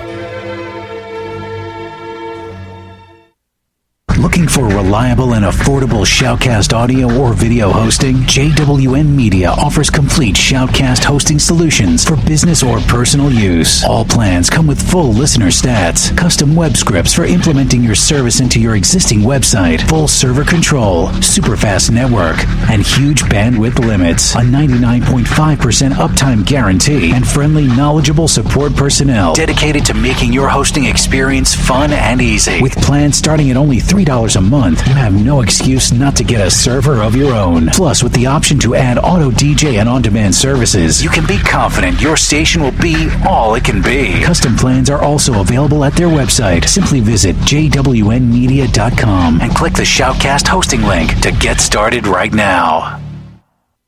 Okay, bitches, this is Sicky Wipe here of the Mentors. I'm here at Maximum Threshold computer radio. So get them panties down. Yes, something's coming to town. What do we do? Say your name, your band. Okay, my name. What is my name? What is my band? No. Okay. You say whatever band you want to be with. On what show? Maximum Threshold. Say again? Maximum Threshold. Hey, what's going on, you guys? Bobby Blotzer here, backstage here in Cleveland, and you're listening to Threshold. I think. Let's try that again. Hey, what's going on, you motherfuckers? It's Bobby Blotzer from Rat. You're listening to Threshold Maximum Live. Am I saying this right? No, but it's all right. I usually write these out. Maximum Threshold. No, that makes it even better if I play them like that. Yeah, play them like, you know what? Okay, fuck everybody. Put some Rat on, motherfucker. Bye. That was cool. Everybody get a Hey, everybody, this is Dave Menichetti from YNT. You're listening to Dominic on Maximum Threshold. And Michael. You know what it's all about. It's about rock and roll, so turn it up. Right there, you should have played Summertime Girls. I know, but I wasn't that prepared. That's such an awesome song. Yeah, it is. I can find it. There's like these. They also had. Didn't they do 10,000 Lovers in one? Yep. And Keep on Running. Keep on. Is that them? Yeah, yeah. I say. Keep on running. Don't stop running. Oh, damn it. But you can't catch me. You gotta keep on running. What track number was it? I don't fucking know. What do you want, dog? She wants some of your twice cooked Chinese dog over She there. ain't getting none. I believe it's the Year of the Horse. Well, none of these are. I got interviewed for this book. I just want to throw this out. This guy's writing this book. About? And, well, he's writing about bands. What are in submitting music and stuff to A&R people. And so he asked me what are some of my pet peeves that we get from bands. And I said one of the biggest pet peeves that I see on our end is that the music that we get, they're not labeled. They're like, I'm looking at this right now. This is like track 1, track 2. It doesn't say nothing on it. They're labeled wrong. Who's writing this book? I think you're full of shit. No, it's ULM Media, I think it is. Let me see. I'll tell you. Yeah, where's my Chris Aiken book? Oh, I got him up right now. He's Not ebook. Oh, you don't want the ebook? No. Let's Call see. him up. Call his show. Wait, let's see if they got anybody on right now. How much is he selling that thing for? I don't know. We'll ask him. Yeah, me. Let's interview him. I go on. I know a way of doing it. Call the hotline and put us right fucking through. Someone was doing it.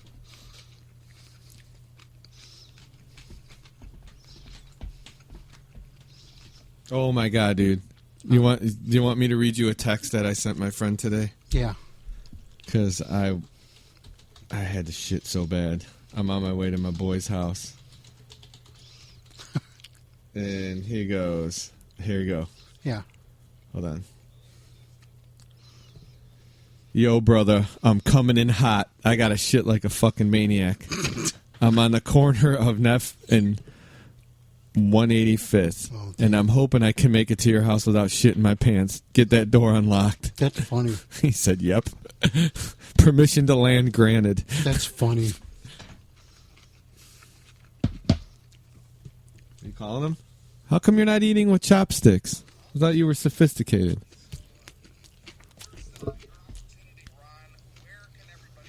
Oh, they're ending an interview.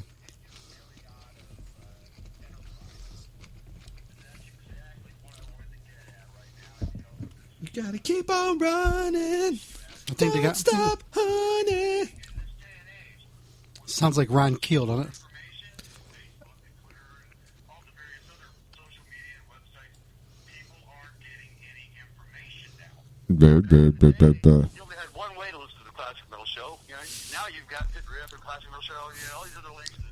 I'm looking for their number. It is Ron Keel. I was there. It was a good guess. Oh, man. Have you heard the interview that I did with him? No, I don't give a shit about Ron Keel. Fucking, I've gone back to my roots, I'm country. No, you tried to jump on a bandwagon, douche. And your stupid fucking mustache. Asked him if he put a cowboy hat on. I hope they're not playing M3. I will poop in my hand and throw it at him on stage. What the fuck was that? Computer. They got a lot of stuff on there. Yeah, because people are buying your music, Ron Keel. Fucking doucher.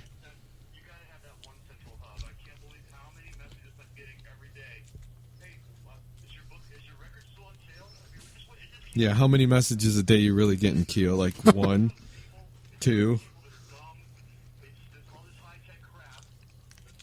Who do you think would draw more people, Dom? Morning Wagon or Keel? I knew you were going to say that. I don't know. I'll be pretty damn close. Hi-yo! Now, is this paid? People getting in paid? Or guest list people? Well, does that matter? Either way, Right to Rock. Yeah, you sold 100,000 albums, my fucking asshole. Dude, my asshole sold 100,000 albums. You should blame your fucking lame songs. Here's a new hit for you.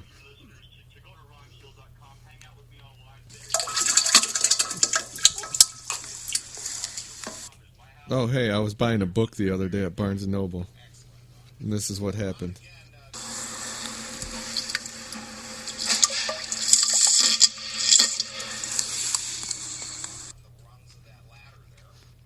I got all kinds of That's the audio book. I got new hits.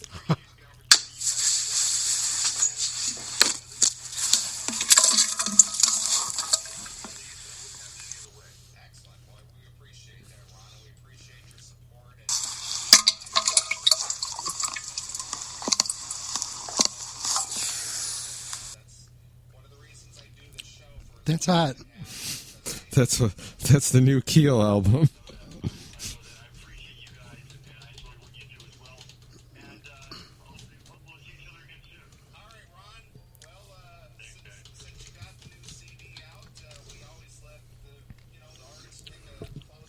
From the new release and maybe tell us a story about it. Oh, Keel's got a new one.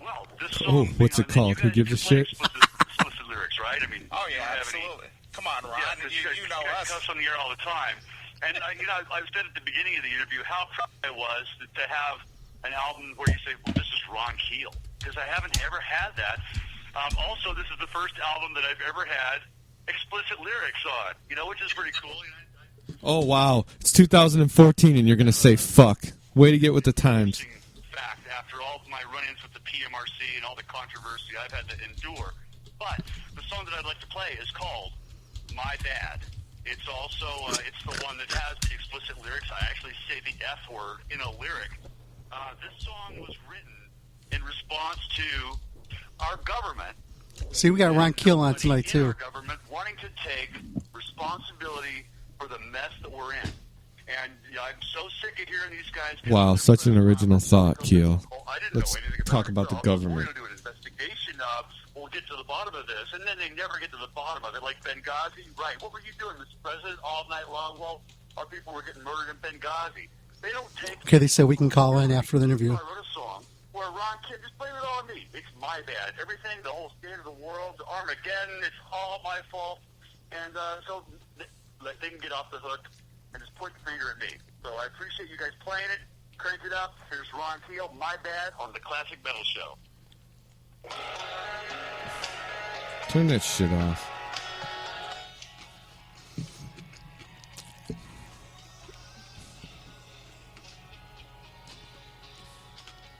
Guess we don't get a Paul Stanley call today. Yeah, I thought we were going to get a big Super Bowl hole call-in. What?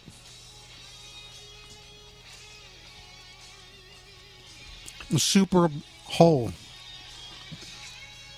Colin, talk about Rodrigo. Okay, after this song, we're calling in.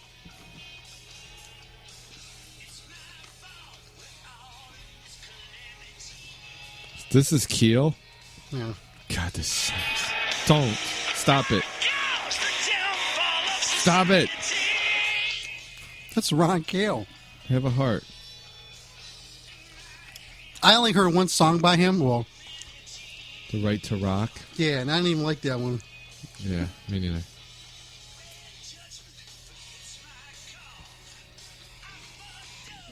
You can lick my balls. Oh, see, he didn't rhyme it right.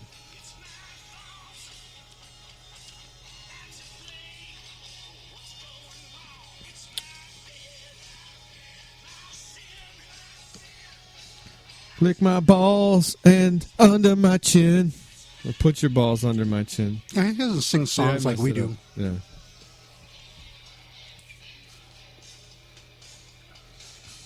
My balls and my greasy asshole.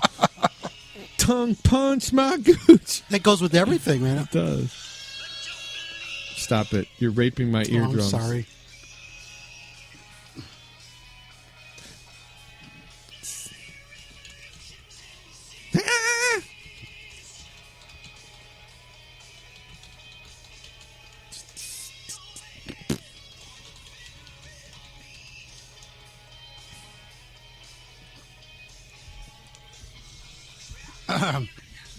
Let's see here. I might as well put up some on Facebook. We're live, huh?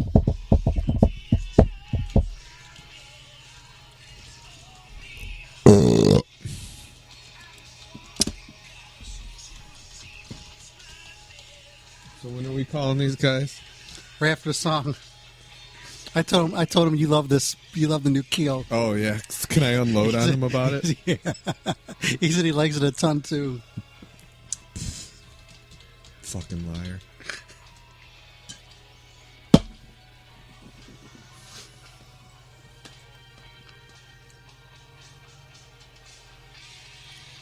Like I didn't know that solo was coming. Wow.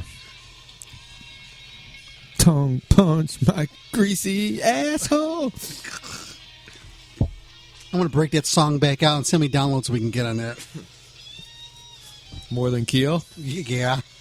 It's the Pepsi. You know, I was looking at that, the compilation CD. We had close to 1,500 downloads. Wow. Of the compilation. 1,500 deaf people listen to this show. In Morning Wagon. I'm waiting for my Zombie Baby movie. She said it was coming out in the next couple of weeks and he's going to get it digitally and we'd hear about it.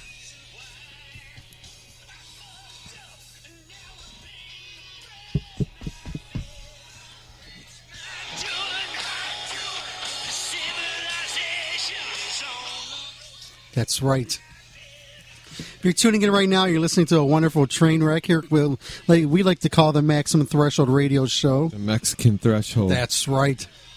Mexican Thunderbolt. Whoa, whoa. Whoa, whoa, hey, hey. And we're live right now at MaximumThreshold.net. I want to thank everybody who's tuning into us, wherever you're listening to us at, on whatever feed you're listening to whatever platform. That's right. Happy belated birthday to Jeff Hanneman. That's right. We got some Slayer hooked up. Is this song over yet? Jeff Hanneman dies, yet Scott Stapp is alive and kicking. Yep. And Ron Keel is still bringing the thunder. Wow. You ready to bring the entertainment? We're ready to show them how we do.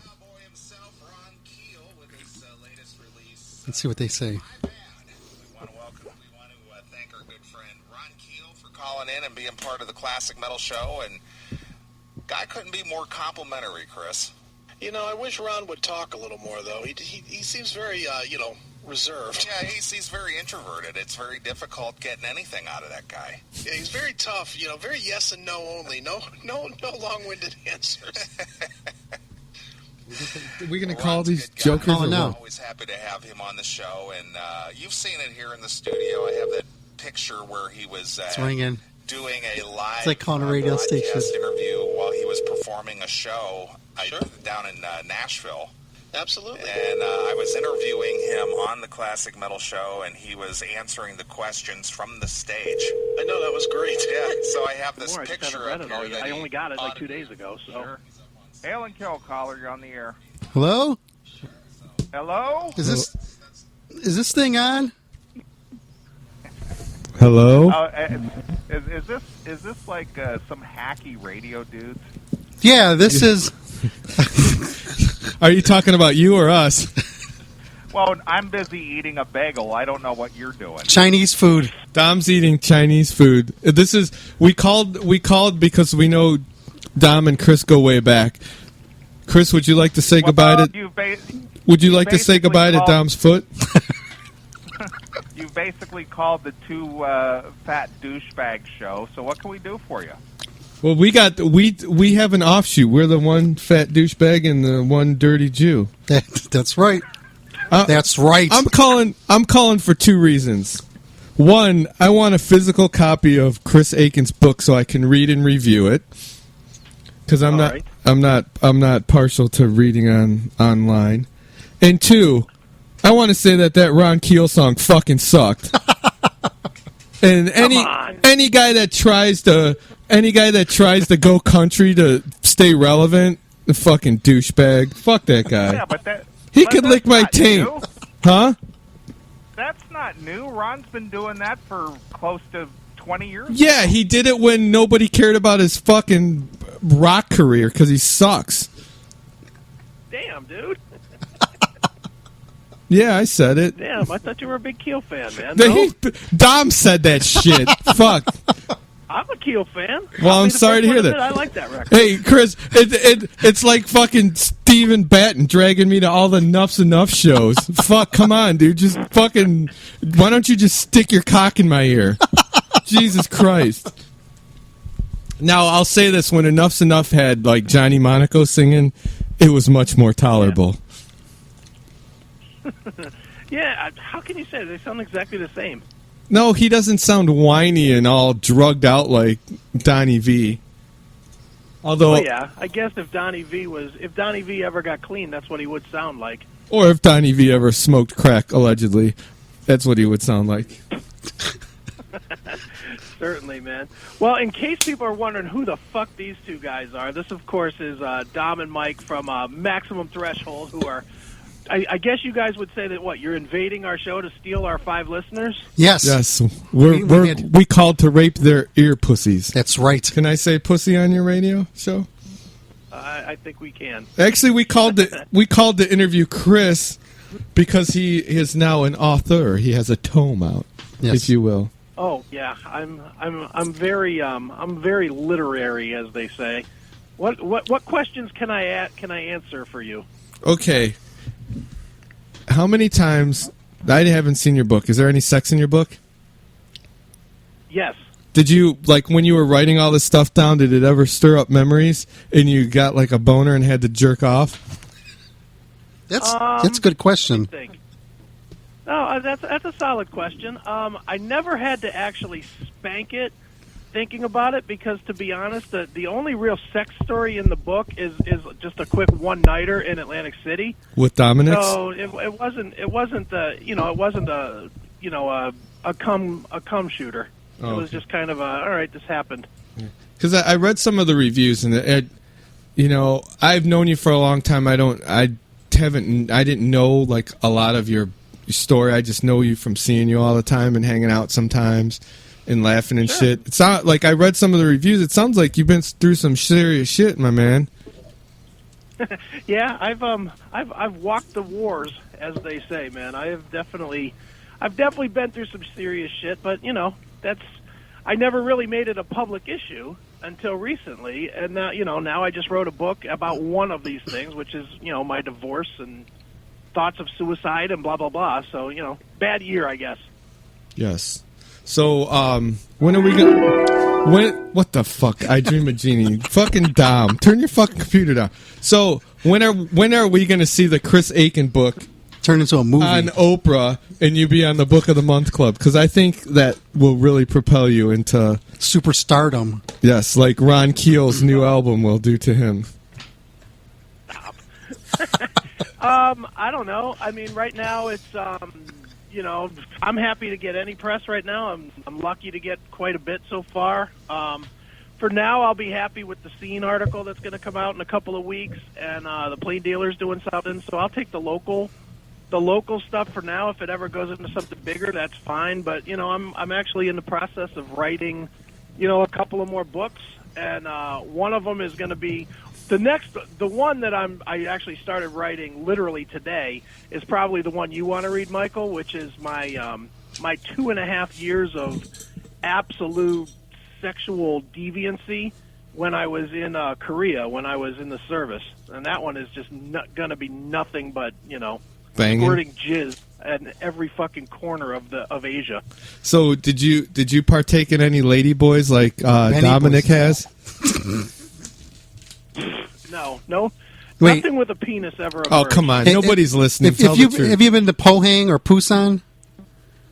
I've been to Busan, yeah. See? I actually And you've been served there down in Texas Busan. Street. You've been down Texas Street then, right? Oh, yeah. Wow. How do you know that place? Because I've been there. How would I have not known? How would I know that? Yeah, I was in the Navy. I didn't know that. Where were you at in Korea, dude? I was in Pohang and Busan. All right, I've been to Busan and Osan, and I was stationed in Yongsan. So I used to run the streets of Itaewon and Miyagi, and all the sex shows and that kind of shit.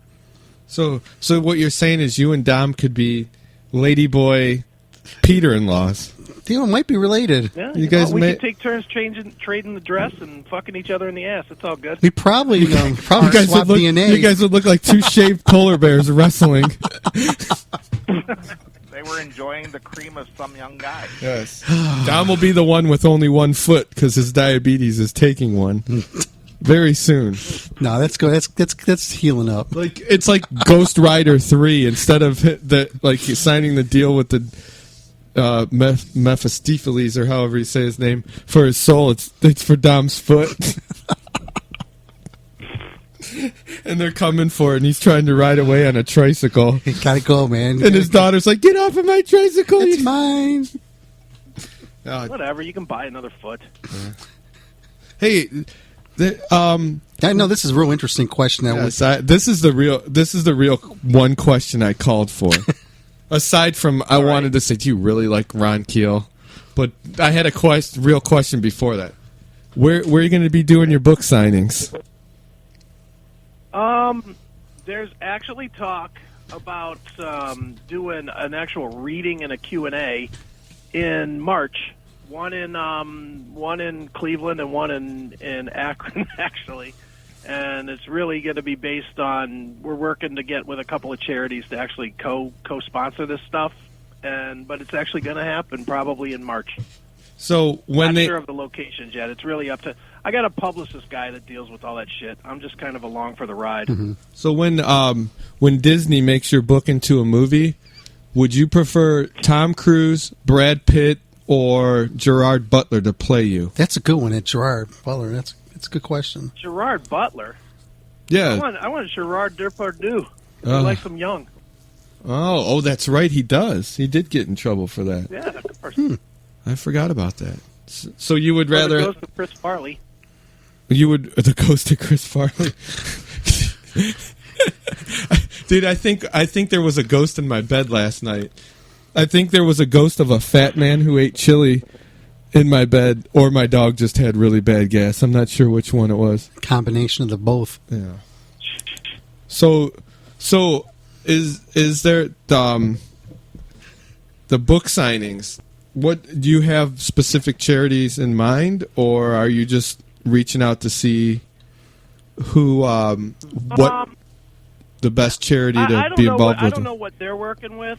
I have a charity that I'm actually directly with called Common Ground. It's commonground.org. Is the charity itself, and it what they do is they online and phone support for people that are going through like a depression or a bad time, because that was one of the things I wrote about a lot in the book, was that I and there's a lot of people that don't, so I decided to throw some money their way to fund some of them. I make a fortune to help them, but I'll throw something their way. Nice. I'm actually very jealous of you, Chris, because I've always wanted to write a book. And knowing you for a long time, I'm happy for you. Oh, I am too. I'm glad that you got to do something like that. And I know it had to be therapeutic, because everybody goes through some kind of depression in their life. And, a lot of people say, oh, well, if you talk about it, it helps. And the last thing you want to do when you're depressed is talk about it. But then you realize at some point it does help. I think that's one of the reasons why, we do our show. And I'm sure you guys probably think the same thing too, man, because you guys get to talk your issues out, and you let other people hear it, and it kind of takes away all that fire and steam that you guys have inside yourself. Yeah. I mean, the show is definitely, since I've come back to the show, it has definitely been therapeutic for me to get it out there. And, as far as the book itself, it was therapeutic in one way. It was just something that I did to really get, get myself past it, and I couldn't get past it any other way but to write it. Yeah, because I know I keep I have a journal. You know, I have a bunch of journals, and what I usually do is I write all my thoughts down. Then at some point I go back and I read them, and then I usually throw them away because a lot of it's depraved.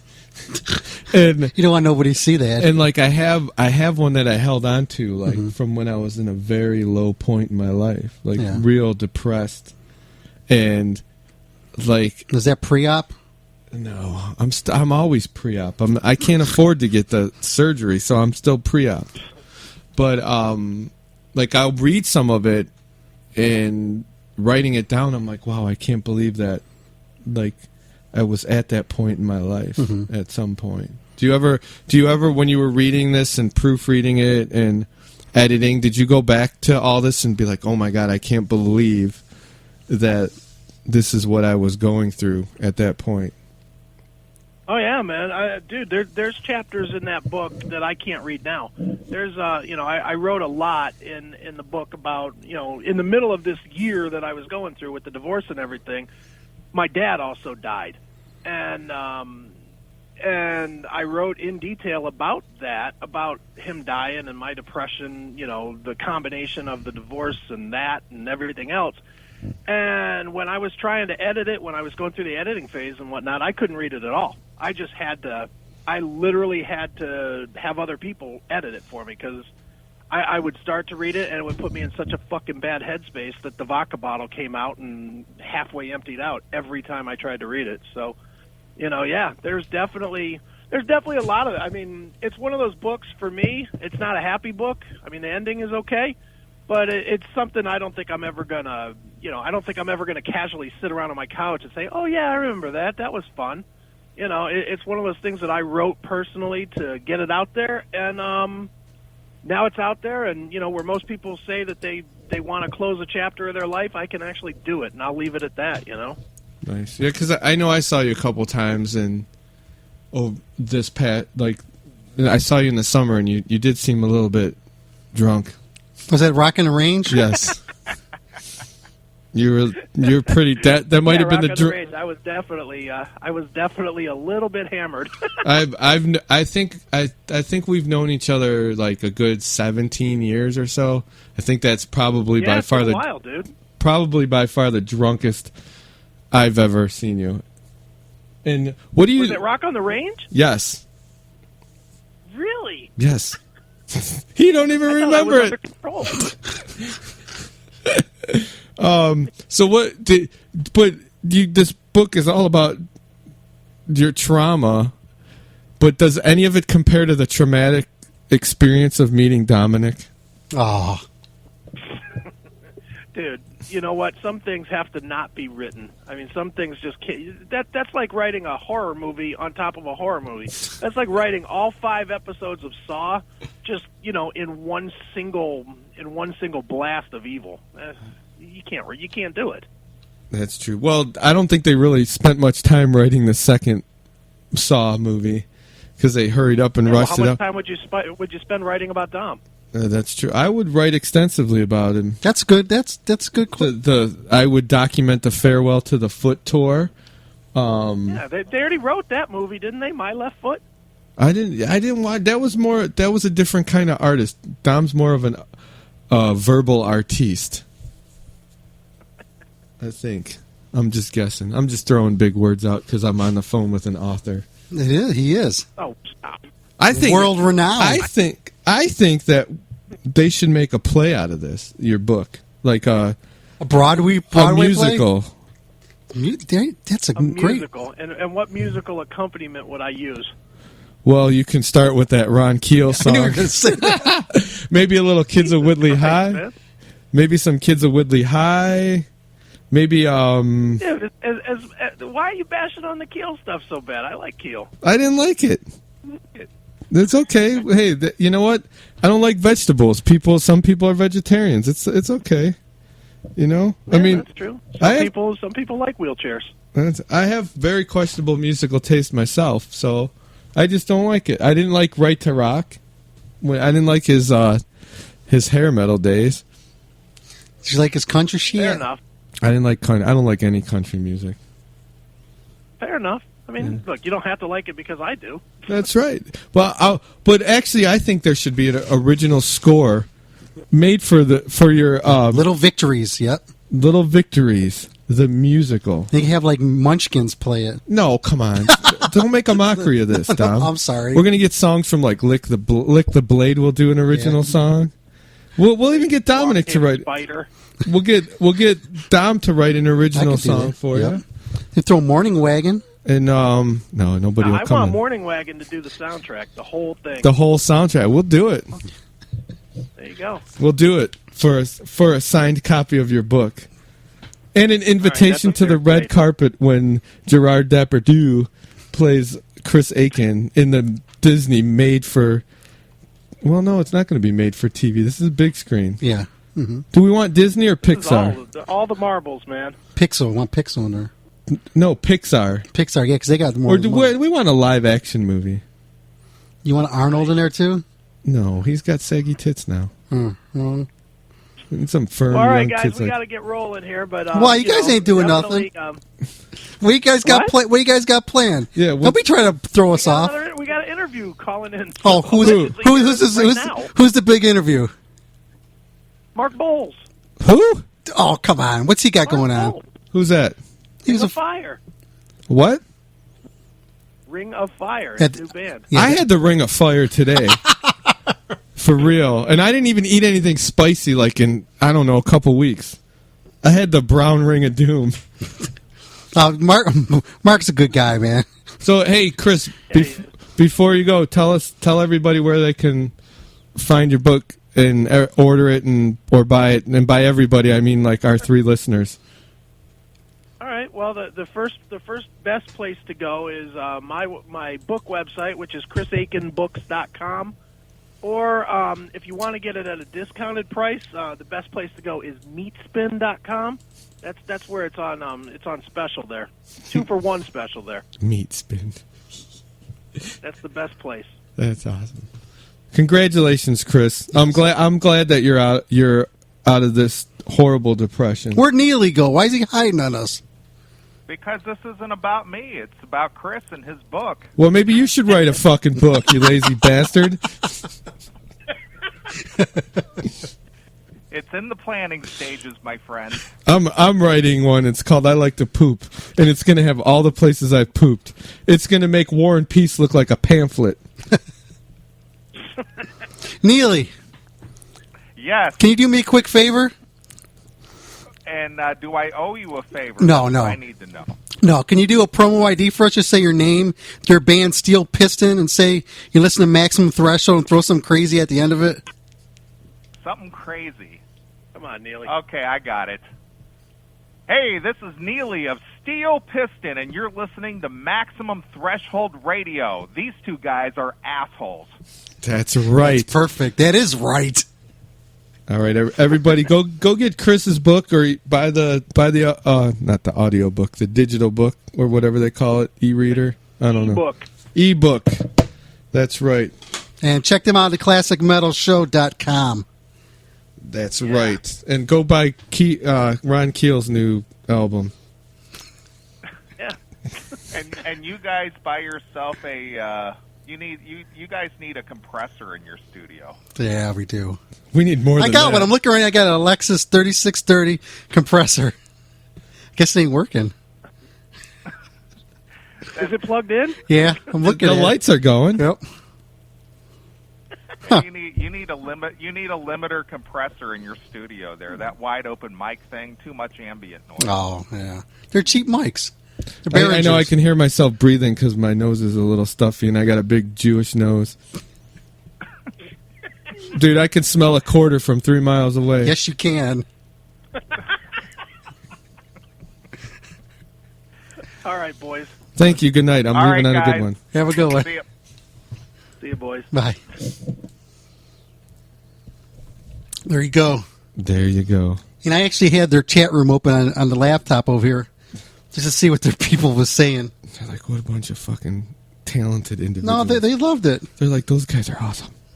Those guys are awesome. I don't think they were really digging our talk on Ron Keel. Ah, who gives a shit? I got the right to rock. Okay. What are we going to do here? Shroomin' and Dubin. So we're going to play the anniversary. Oh, yes. Mm-hmm. Didn't you play it? No, not yet. I was waiting. Remember, I was looking for the promo ID from Dave, but I couldn't find it. I don't know where the hell it's at. So, hey, you want to talk about this real quick? What? Didn't we go through this? Yeah, but we're just hyping the song up. Oh, today is the anniversary. What is it? 89, 99, 09. 25th anniversary. Yeah. Had to do some quick clanky math. 25th anniversary of Sacramento, California. Oh, no, we play. Oh, Tesla. No, we're talking about the guy who died. I already said R.I.P. Jeff Hanneman. Yeah, but we were going to play some. Well, it's 25th anniversary of the Great Radio Controversy. Today would have been the 50th anniversary of the birth of Jeff Hanneman. That's right. The Nazi from Slayer. He's the one that brought the attitude to the band. He's the one who... Or I want to say not the attitude, but the visual aura. Did he? I think, yeah. I didn't know that. I was just kidding about he's not a Nazi like that Metal Mike or whatever his name is. He was a World War II guy, and I know he collected like stuff, and like there was a lot of songs with a lot of overtones. Jeff Hanneman, fucking Slayer, R.I.P. Man.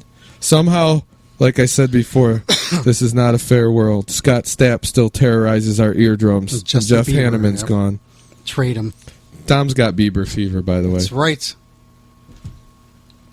So we'll be back after this here on Maximum Threshold. I want to thank everybody for tuning in. We got a couple interviews we're going to knock out in a little bit, but we'll be back after this here on Maximum Threshold Radio. So, horns up. Yeah. Slayer. Slayer. And that was, of course, South of Heaven. Yeah. That's right. It goes right in the next song. That's how songs should do it, especially live in concert. That's right. Yeah, and you notice that we were throwing the "That's Right" bombs at the guys who started it. They didn't comment back on it. I don't think they like that too much. No, they don't like it. We take their. I think I'm off. Taglines. I think I'm off. No, I don't think they liked us very much. They were quiet. I think I'm off their Hanukkah card list. Okay. So we had a fun night tonight, man. Yeah, I didn't shit my pants. I did it all day today. Dude, I didn't even eat dinner or breakfast, and I think I shit like 4 times. Oh before. my god! It started out with these big, giant fucking logs, like the kind you almost have to beat down into the hole of the toilet. Oh man! And then like 10 minutes later, I'm laying in bed. That's like thick fiber you're taking. And then all of a sudden, I was like, "Whoa!" There was like a dragon clawing its way out, and I ran into the bathroom, dumped. Then I was like relaxing, and then I was going to do a couple things, and I had to go. And then when I was driving over to my friend's, that's when I had the I had the issue. I had the shits real coming bad in hot. Now that my friend, he has the best shit stories, and he's so eloquent about them. It's hilarious. It's unbelievable. Some of the shit he does. Some of the shitting he does. Nah. He's the one who taught me that you can go to hotels, and if you just act like you have a room there, you walk in and go right in there, and then the bathrooms are clean. They are. I do that. He's like, you grab a newspaper off the front desk, like you belong there, and just fucking drop it like it's hot. This is what I used to do as a kid. Tell me if you ever did this. You ever go to when I grew up in like in downtown Cleveland area, and they had a bunch of funeral homes. They're like in front, like in business offices. And so what we'd do as kids during the wintertime, we'd walk down, because we couldn't get anywhere else. You had to walk. So we would walk by the funeral homes, and they'd be open. You know, they'd have a showing or something. So we'd walk in there, to get warm, but we'd go in there and have cookies and drink coffee. And say our respects to the dead people, and people just look at us funny. Did you do that too as a kid? No, but there was a church we used to always steal the fire extinguishers from. Yeah. We were like 15-ish, 14, 15. They would leave the church unlocked, and we cut through. My friend lived, like, you can cut through his backyard to the church because he lived, like, 3 houses onto the one street, and it was behind to the other street. Mm-hmm. And they would replace them, and we would like get goggles and shoot each other with them, like at night. We'd be out there, fire extinguishers. Yeah, and we'd do that, and we would just destroy, like, do shit to the church. You think you're Swedish?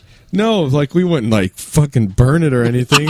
We'd just fucking take a shit and leave it in there, or fucking hide, like, eggs in there so they would smell rotten. Now, you didn't think there's nothing wrong with that, right? No. Not compared to the poisoning of the brains that organized religion would brainwash people with. Interesting. I was... Cricket. No, I was talking. I was making sure there was no dead air there. I grew up, you didn't grow up. You grew out. I'm still, damn, you even got music that went along with that too. Thank you. Try my veal. That was a good one. We should end on that one. Oh my! I was raised Catholic, and I was an altar boy and stuff in school. So you know how to give head. No, I'm saying, and I think about it. All these guys were coming out saying, that they were molested and stuff like that. I never had anybody touch me. I don't know why. I don't know. You're very handsome. I am. I'm very. What are some of those big words you use that are like 4 letters? They're like, cum. Fucking cum. It's 3 letters. Not 4. Well, it depends on how you pronounce it, I guess, huh? Fook. Not suave, but what's the other word you use? Deboner. No, not deboner. Suave and deboner. No. Slick. No, Smooth? You're getting close. Smooth. You're getting there. There's one certain one. Wait. For being smooth? Yeah. Swank? You're getting there. I don't know. I can't think of it. What's it start with? S.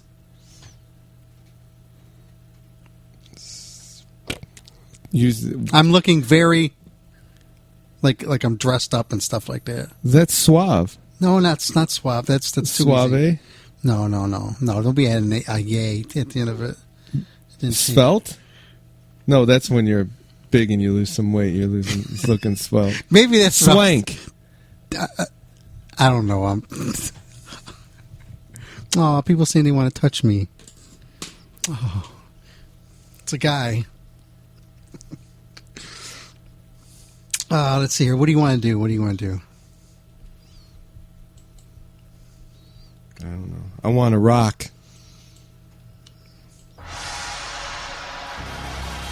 Yeah. You missed this song. I did. I wonder how many radio stations actually are playing this song. Counting us? Yeah. 1.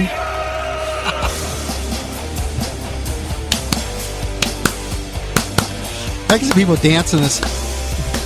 We're the only ones dancing to this. That's right. I could see me singing this on stage with a tambourine.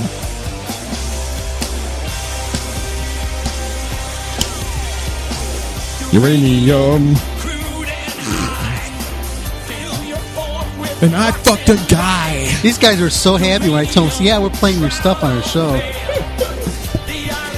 They're like, we gotta get you a CD. Our 30th anniversary. Don't be mistaken. My anus is bleeding goo. Jizz on your face. Uranium.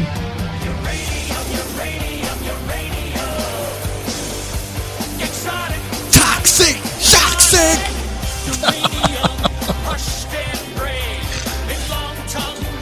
and I'll come on your base. Wait, uranium when fail-safes fail. Fail-safes fail. You put us in a vault. And then you're tonguing my balls.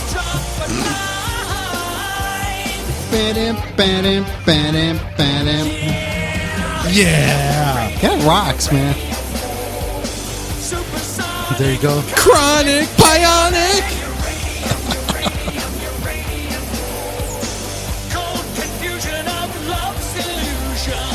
Whoa. I think Love Solution is semen. I think you're right.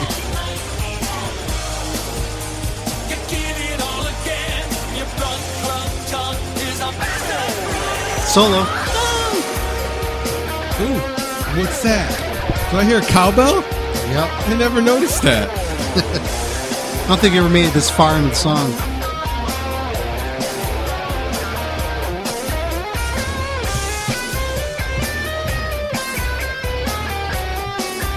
It's got a good beat. I could dance to it. I give it a 7.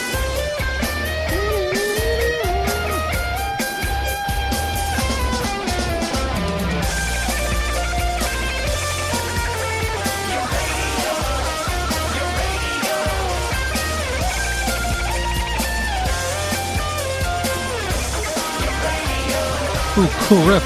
Wasn't that Michael Jackson riff there? I don't know.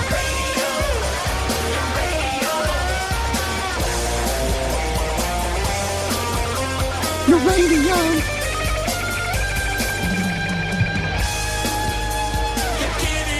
The bridge.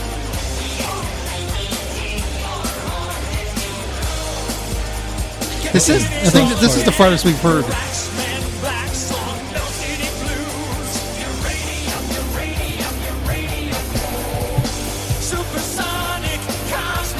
Bionic.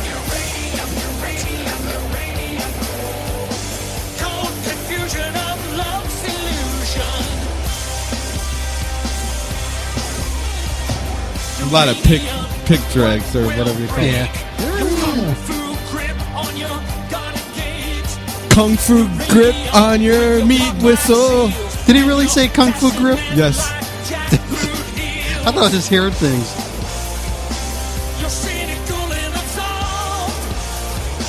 And then you're licking my balls and my butthole too.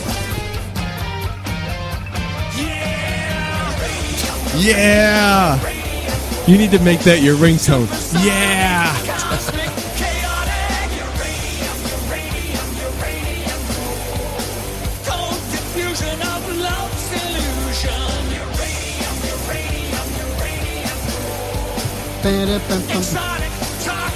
Bionic, chronic.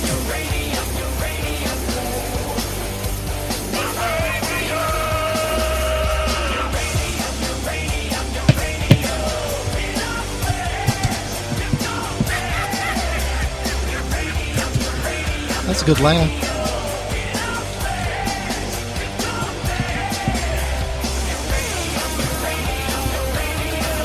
It is Michael Jackson riffs from Beat It.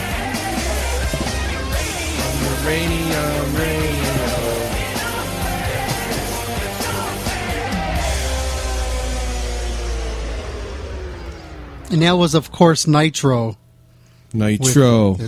Yes, with uranium. And here, we got to play this since we already talked about songs that stick in your head. Here's one of my favorites. Biggest bag over the head, punch in the face I ever got. God damn it! Oh, are you going to play those interviews after this? Yeah, we're good then. Because I'm going to get going. Yeah, I got some time. I got to go poop. You got time. Chris, the interview was fun. So that was fun. Yeah. And he just sent some message. I got robbed in Miami. I got fist in my anus. All right. See you later, everybody. Bye.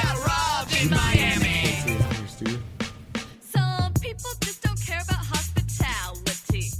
They'll take your stuff and sell it for their drug money. 'Cause not all people in this world are good, you see. The lesson learned is never go to Miami.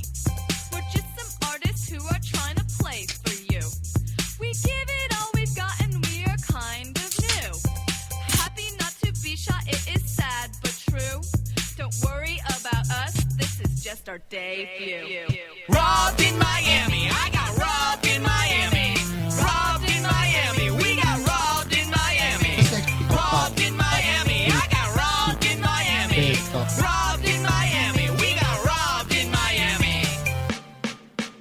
Well, knick-knack, paddywhack, leave my shit alone. I can't call home because they stole my phone. I didn't see the guy, so he guess he got away. But that's okay because we're still gonna play Paradise Lost at a terrible cost. It's hot down here, but I'm covered in frost. Walk around the club like I'm Mr. Magoo. Someone stole my gear and I don't know what to do. Throwing up a tantrum in the middle of the street. It's a wonder to me now that I'm not dead meat. Flipping up the finger in the middle of the air. I don't call the cops because they just don't care. All of my stuff is being sold for crack. Thanks a lot, Miami, I'm never coming back. All of my stuff is being sold for crack. Thanks a lot, Miami, I'm never coming back. Hallelujah! Holy shit! Robbed in Miami. I got robbed in Miami. Robbed in Miami. We got robbed in Miami. Robbed in Miami. I got robbed in Miami. Robbed in Miami. We got robbed in Miami. Roberto, Sí, ¿dónde está la computadora? no sé, ¿Dónde está la maleta roja? no sé, ¿Dónde están nuestras cosas? no sé, No sé. no sé. Welcome to the war zone, now go home. If you care for your life, then don't stay here. You're treading on thin ice and full of fear. Welcome to paradise, they'll rob you here. Welcome to the war zone, now go home. If you care for your life, then don't stay here. You're treading on thin ice and full of fear. Bienvenidos a They'll rob you here. Robbed in Miami. Robbed in Miami. Robbed in Miami. Robbed in Miami. Robbed in Miami. Robbed in Miami. Robbed in Miami. Robbed in Miami. Robbed in Miami. Robbed in Miami. Robbed in Miami. Robbed in Miami. Robbed in Miami. Robbed in Miami. Robbed in Miami. Robbed in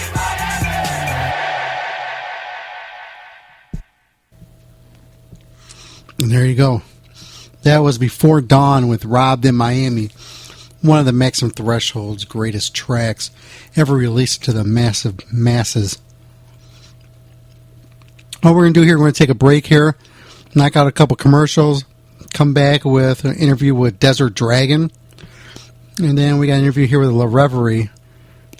And that's a pretty cool interview. These are Rad Chad, man. I'd like to thank him for snagging these up for us out there in the LA area over this past week. So, back after this here, man, and thanks again for tuning into the Maximum Threshold Radio Show.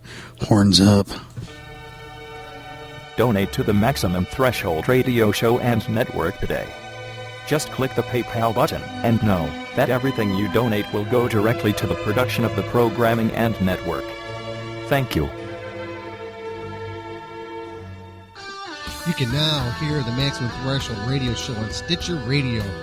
Stitcher allows you to listen to your favorite shows directly from your iPhone, Android phone, BlackBerry, and Palm Pre, on demand and on the go. Don't have Stitcher? Download it for free today at Stitcher.com. Once again, you can hear Maximum Threshold Radio Show on Stitcher.com.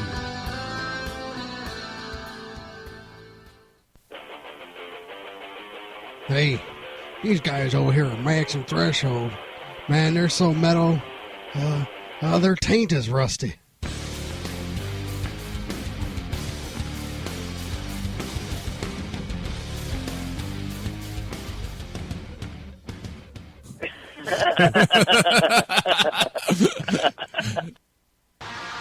You can follow us on Twitter at twitter.com/MaxThreshold. Or if Facebook is your thing, go to facebook.com/MaximumThreshold. And then I'm back to Maximum Threshold Radio.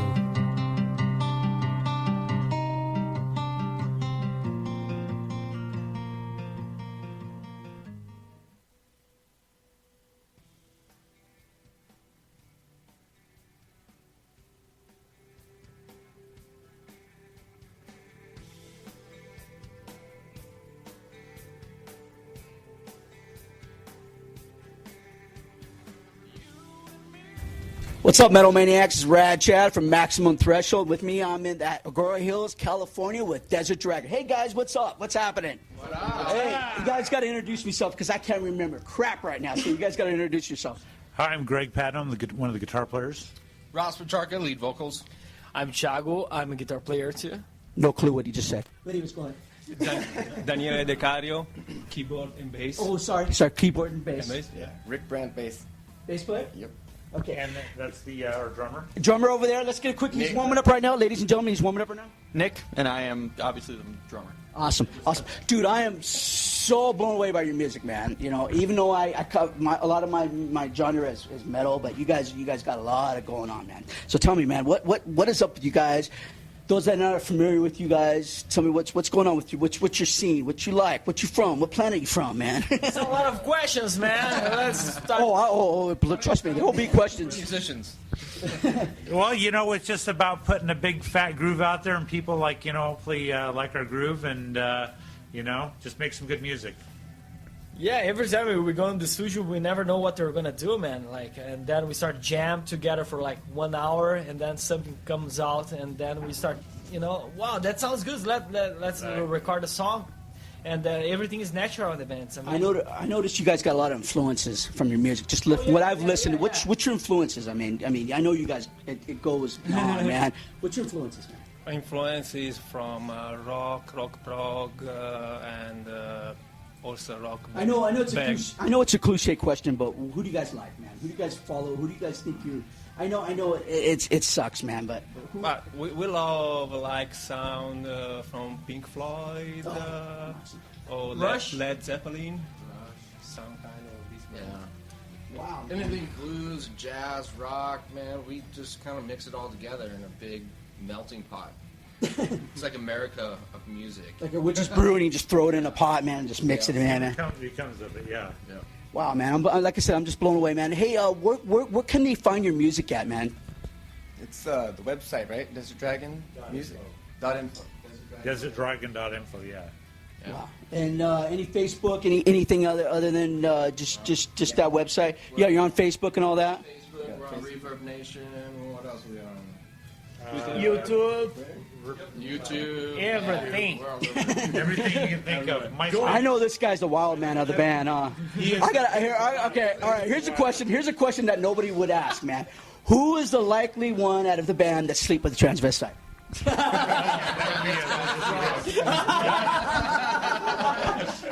Okay, all right. Of course. It's just he's like, until he figures, wow, holy shit, it's whoa.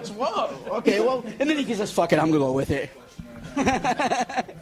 Wow, man. Tell me what's going on. What else is going on with you guys, man? I mean, go ahead, man. Feel free, man. Hey, the world is your. 10 minutes.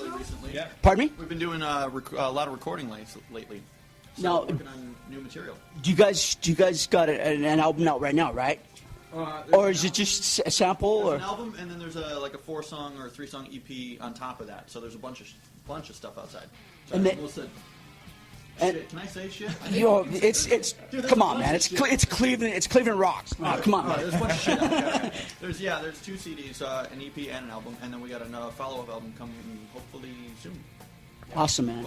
Who's the one that's gonna be at? I heard someone's gonna be at NAMM this year. Who's at NAMM this year? This guy. Yeah, we're there. Who? Okay, I'm gonna be at NAMM too. I'm gonna be covering NAMM, man. Who are you guys looking forward to seeing? What equipment are you guys looking forward to seeing, man? Yamaha's got a lot of new stuff out this year that's really, really impressive, and I'm very happy with their stuff. What about you? Yeah, a lot of bass stuff, Warwick stuff, and lots of any software. Any rock stars? I know it's cliche, but any rock stars you hoping to see there and fall and have the stars in your eyes and the fucking the what do you call it, Valentine, the hearts in your eyes. Well, we're both there, so yeah, right on, man. Taylor Swift? Oh, Taylor Swift, there you go. Taylor Swift. I'm very disappointed because Justin Bieber is in the jail now. Can we get a round of applause? Yeah, Justin Bieber. Not only does his house gets rated for eggs, but he gets busted for drag racing.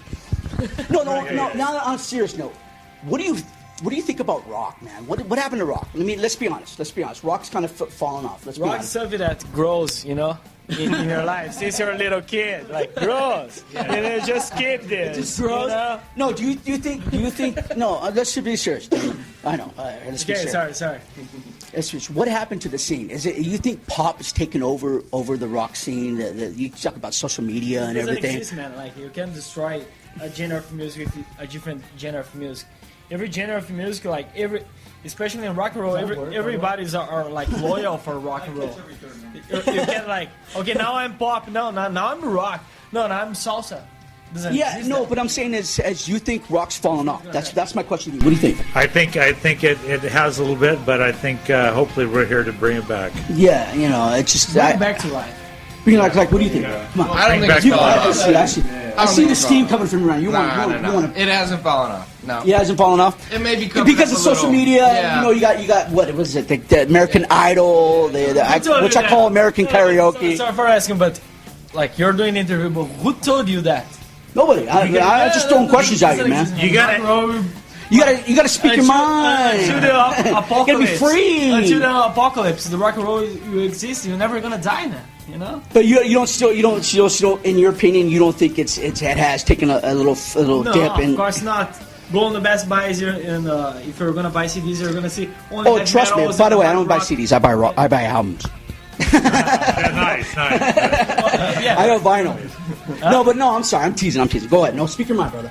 Yeah, no, I'm just saying, like, if you go, like, for example, buy a CD, and on Best Buy, they're gonna see, like, hard rock, rev metal, more than everything else. So rock and roll is strong, you know? Okay, all right. And you agree with him?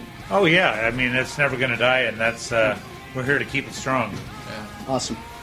What's your thoughts on that? Yeah, it's been going along for a long time. It's not dead. Not dead? You don't think it's dead? Okay. Well, I'm glad, man. I'm glad. Rock and roll's never going to die. No. Right on, gentlemen. You know what? I really appreciate you taking time. You know I know you. Sorry. Because rock and roll is in our heart, man. We got to wrap it up. We actually got to hit the stage. Yeah. That's what I was doing. Okay, all right. Guys, I'm so thrilled that you guys took time out and talked to me. So Thank you very much. Yeah. Thanks a lot, man. All right.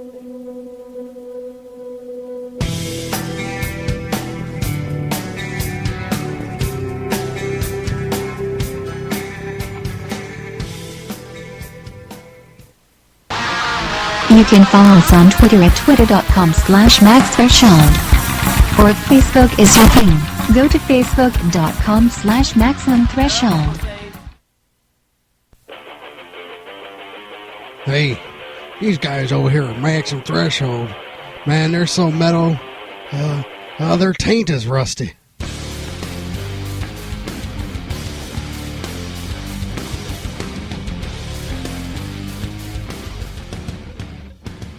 We'll be right back right after this short break here on Maximum Threshold Radio. Horns up, fists in the air, bitches. Everybody knows that tattoos are all the rage, and you want to be cool and get a tattoo, but you're not really cool until you got the gear too. So the newest gear, the coolest gear, the hottest gear is United Tattoo Brotherhood, because only people... Coolest tats got them? No. Only people with tattoos accept everybody. Not everybody accepts everybody with tattoos, and it is a brotherhood. Yes, it is. We're all family, and these are available only at utb13.com or at Gen X in Willoughby, Ohio. And you go on there, you can get hoodies, t-shirts, women's shirts, and soon you'll be able to get some hats. Sweet. And they're a new sponsor of ours, and check it out. I think they're really dig it. UTB13.com. Those are the letters. UTB13.com. That's United Tattoo Brotherhood. Yes. Join the family.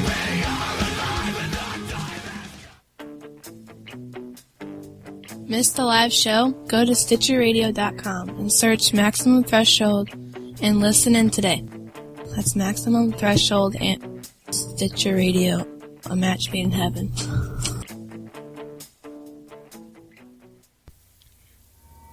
Wondering how you're hearing Maximum Threshold right now? The online 24/7 player. You listen to it live and it's streamed and it's fueled by JWN Media. Once again, it's JWN Media.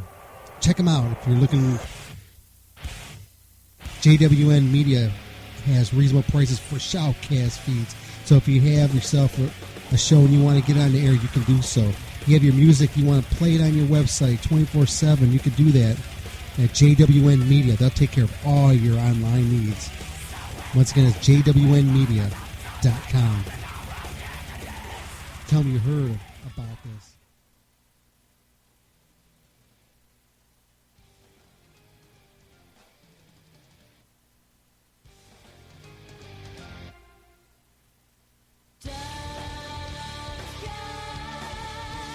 What's up, everybody? This is Rad Chat for Maximum Threshold. I'm down here at Malone's in Santa Ana, California, and with me right now is 3 members from the band Reverie. Hey, how are you? Thank you for joining me. You want to just people that are not familiar with you cats, you want to introduce yourselves and tell me what position like you play football. What instrument? Ali Jorgen, lead vocal songwriter. Rock, drums. Daniele De Cario, bass and sometimes keyboard. And those that not familiar, you're from Italy, right? Yeah, from Italy. Yeah, right. Awesome. So I heard Little Birdie said a lot has changed with you cats. You guys got an award. You guys got an EP coming out, correct? Am I correct for saying all this? We're working on that. So you got best group, right? Best vocal group, right? Or best CD. 13. Who did that? It was Examiner, right? It was Examiner, the LA Critics Music Awards, and our CD Dark Symphony won Best CD for 2013 for the group. So we're really excited. Wow! By the way, congratulations! I know we posted some of that on Maximum Threshold's blog. I mean, Maximum Threshold rock.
Knowing that you got nominated, I mean, let's be honest. You guys are construed as a local band, correct? Absolutely. Yeah. I mean, how does that feel, man? Well, you get nominated for anything. It's very cool just to somebody's even paying attention enough to nominate you, but you win something. I mean, that's crazy. That's outrageous. We love it. Yeah. What about you, my man? I know. Yeah, man, it's pretty excited when you got the nomination. I'm sorry, I'm not laughing at him. I just love his accent. Hey, spicy. Come on, say it. Just say it for me. Spicy meatball. Spicy people? No, not people. Spicy meatball. It's a spicy meatball. It's a spicy meatball. Right. Spicy meatball. Hey, it's a spicy meatball. I'm sorry. And no pun. I'm not flipping pizzas or anything. Yeah, no. Hey, by the way, he also plays for Desert Dragon, and I saw them open up for Blue Oyster Cult. Another great band, by the way. But let's get back to you guys, and so tell me about this EP that I heard. Another Little Birdie told me about this EP. Well, the Reverie's been metamorphosizing. We've been getting a lot of metal shows and festivals, and our next EP is going symphonic metal. Wow. We are going to be doing something totally different for the Reverie, and we already have some songs in the works, and we're going to be doing some interesting things here tonight, and we're really excited because we're going to break out some metal and we're going to rock the house. Now, metal, symphonic, and progressive. So. Okay, for those that don't know you, this is Saturday night, NAMM weekend, by the way. Who are you guys opening up for? Come on. Yuli John Rock. That's badass. And I call him. I'm sorry, it's a little joke back at the studio in Cleveland. I call him the hairpiece. It's basically Don Dokken. Don Dokken's gonna be from Doc. Vinny Appice. Vinny Appice. Oh my God, it's so exciting. Yeah, and just So what else is going on with you guys? Tell me what's else going on with you guys. We have a show after this show called Metal Mondays, and it's like a festival, and we're headlining on that on Monday. It's in the Valley, San Fernando Valley. Do you know the? I'm sorry. Do you know the venue? The Skinny's in North Hollywood. Skinny's. Oh, I know Skinny's. Yeah, Skinny's another place that you need to go and check them out. And then we just got on this Hollywood showcase thing. I'm not sure all the details, but it's a showcase of like the best LA bands, and they picked us to be on it. And they do like a showcase at the night, and then if you win, and even just for joining, they get you airplay on K-Rock. Oh, K-Rock. Those who don't know, K-Rock is like a. Those know who KNEC is. K-Rock it's like the alternate version of It used to be KNEC. KNEC is a Los Angeles SoCal, and it's a good popular radio station. So know that. So what else? What about you? Very excited. What about you, Rock? Which any more?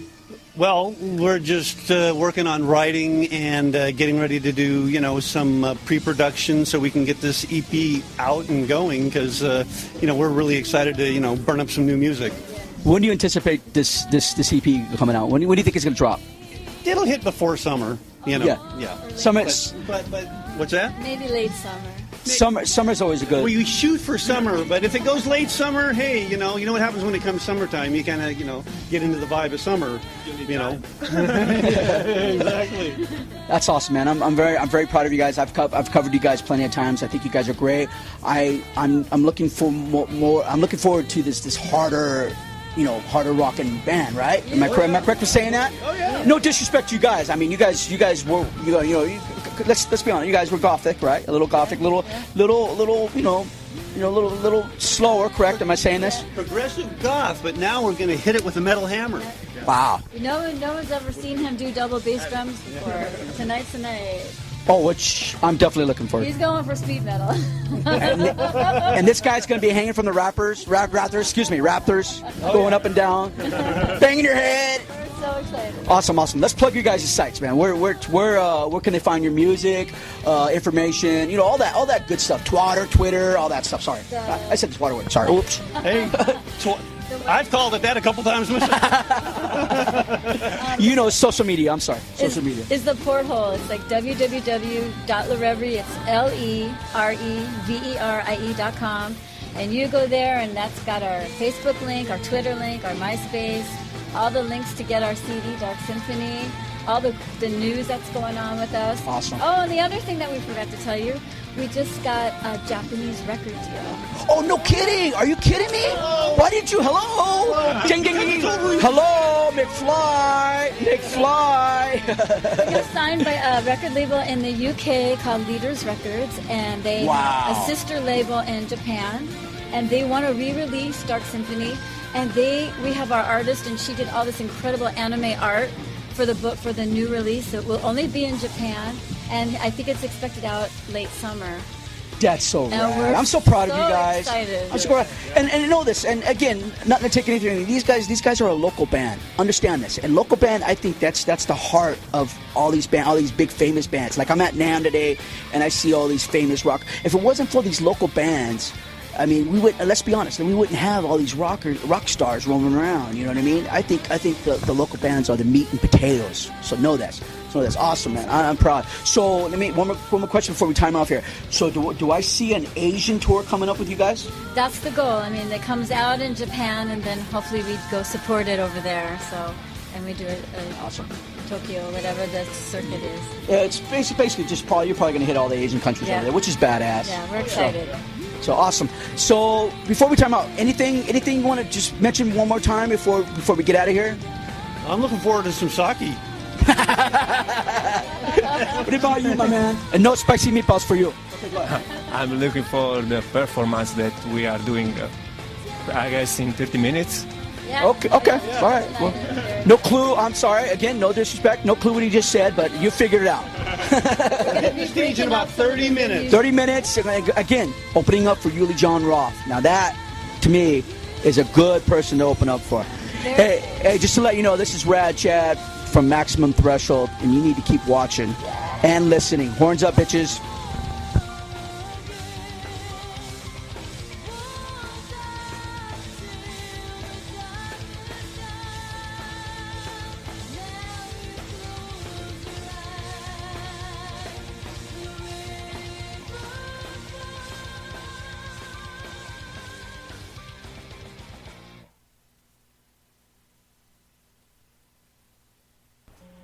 Preacher Anselmo here. Some call me the kid, some call me the old man, and you are jamming your ever-loving genitals off with Maximum Threshold. Hey, what's up, all you metalists? This is Don Jameson, comedian, and you're listening to Maximum Threshold. Ugh. I'd like to thank y'all for tuning in to the Maximum Threshold radio show. Maximum Threshold radio show comes at you live every Saturday night from 8 to 11 p.m. Eastern Standard Time.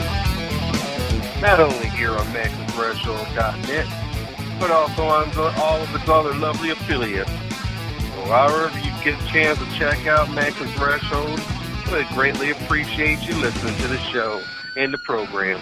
Don't forget you can also catch us also on iTunes. You can catch us also on our website for downloading at MaximumThreshold.net.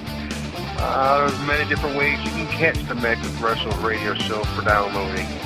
You can also Google Maximum Threshold and you'll come to all kinds